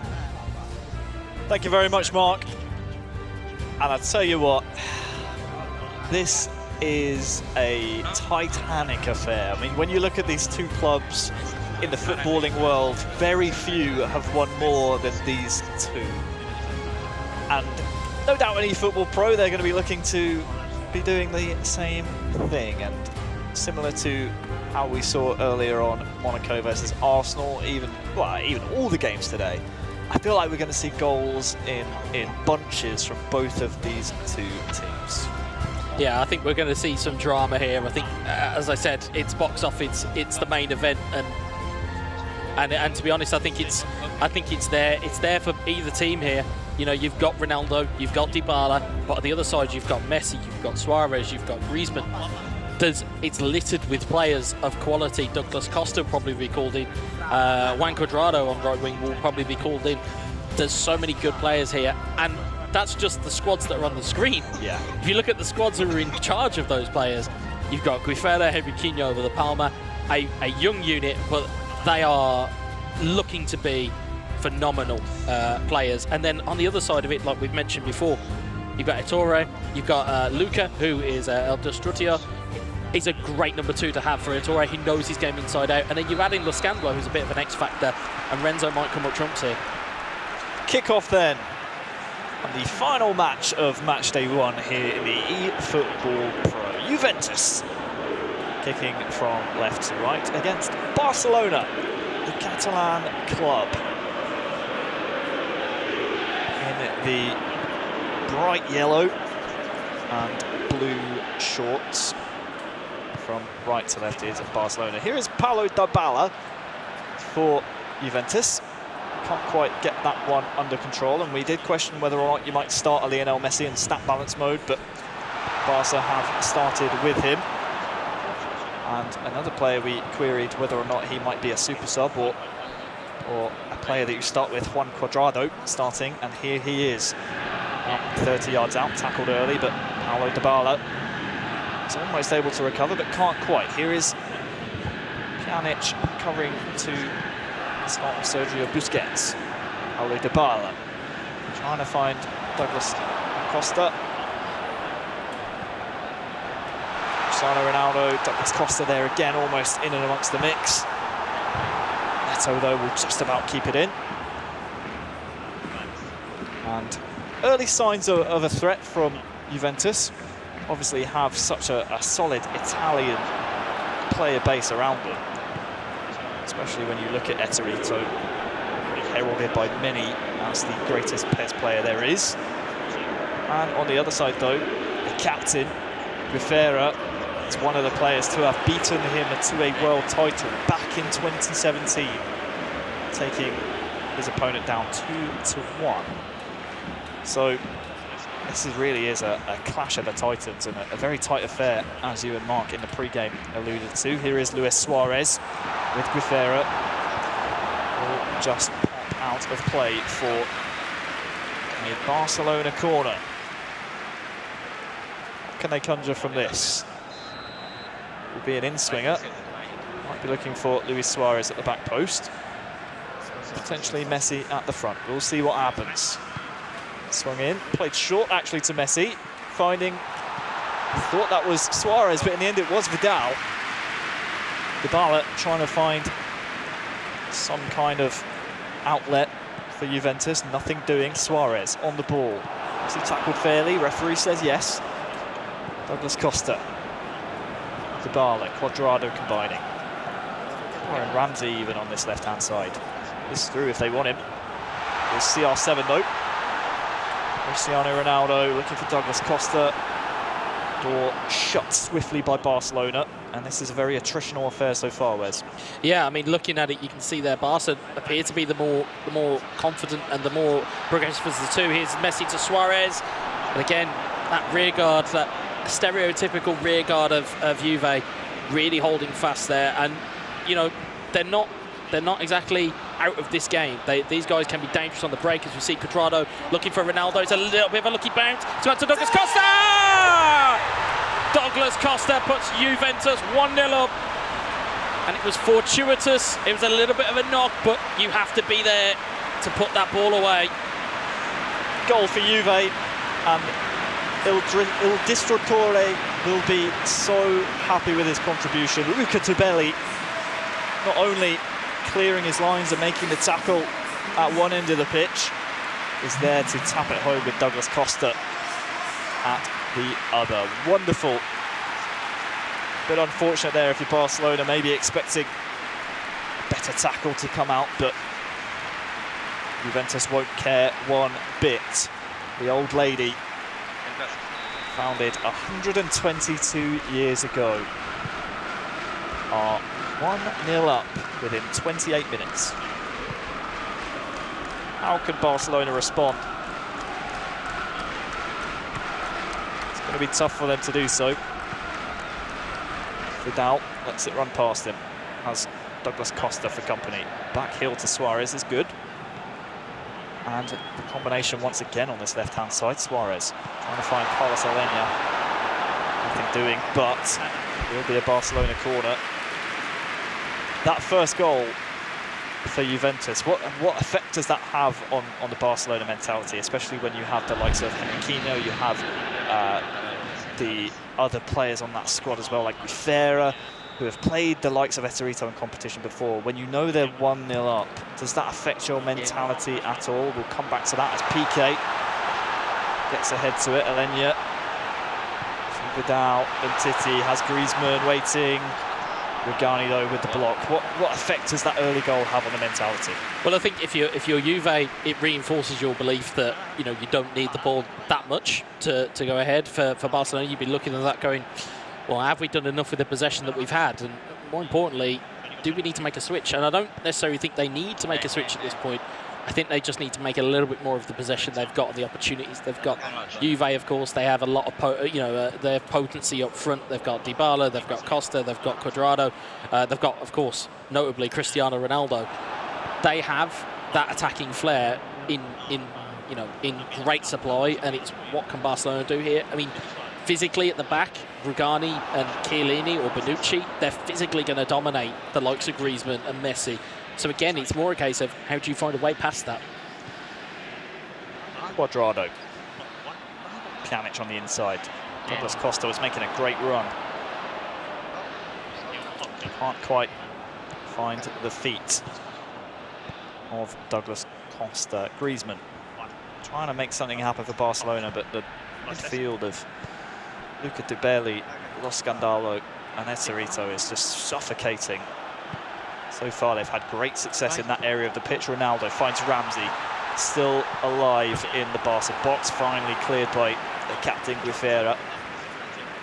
Barcelona in this first half really struggling. They've had a couple of corners, but so far certainly not the attacking presence they would have wanted. Juventus back on the attack.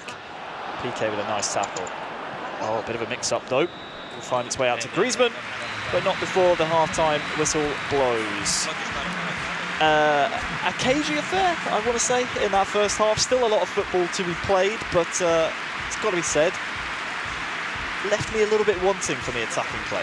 Well, when you look at it, I mean, you look at Barcelona's team, there's 3 debutants. You know, that does fall into it. We do sometimes forget that Ettore and Luca have played in this league before, so they know what to expect.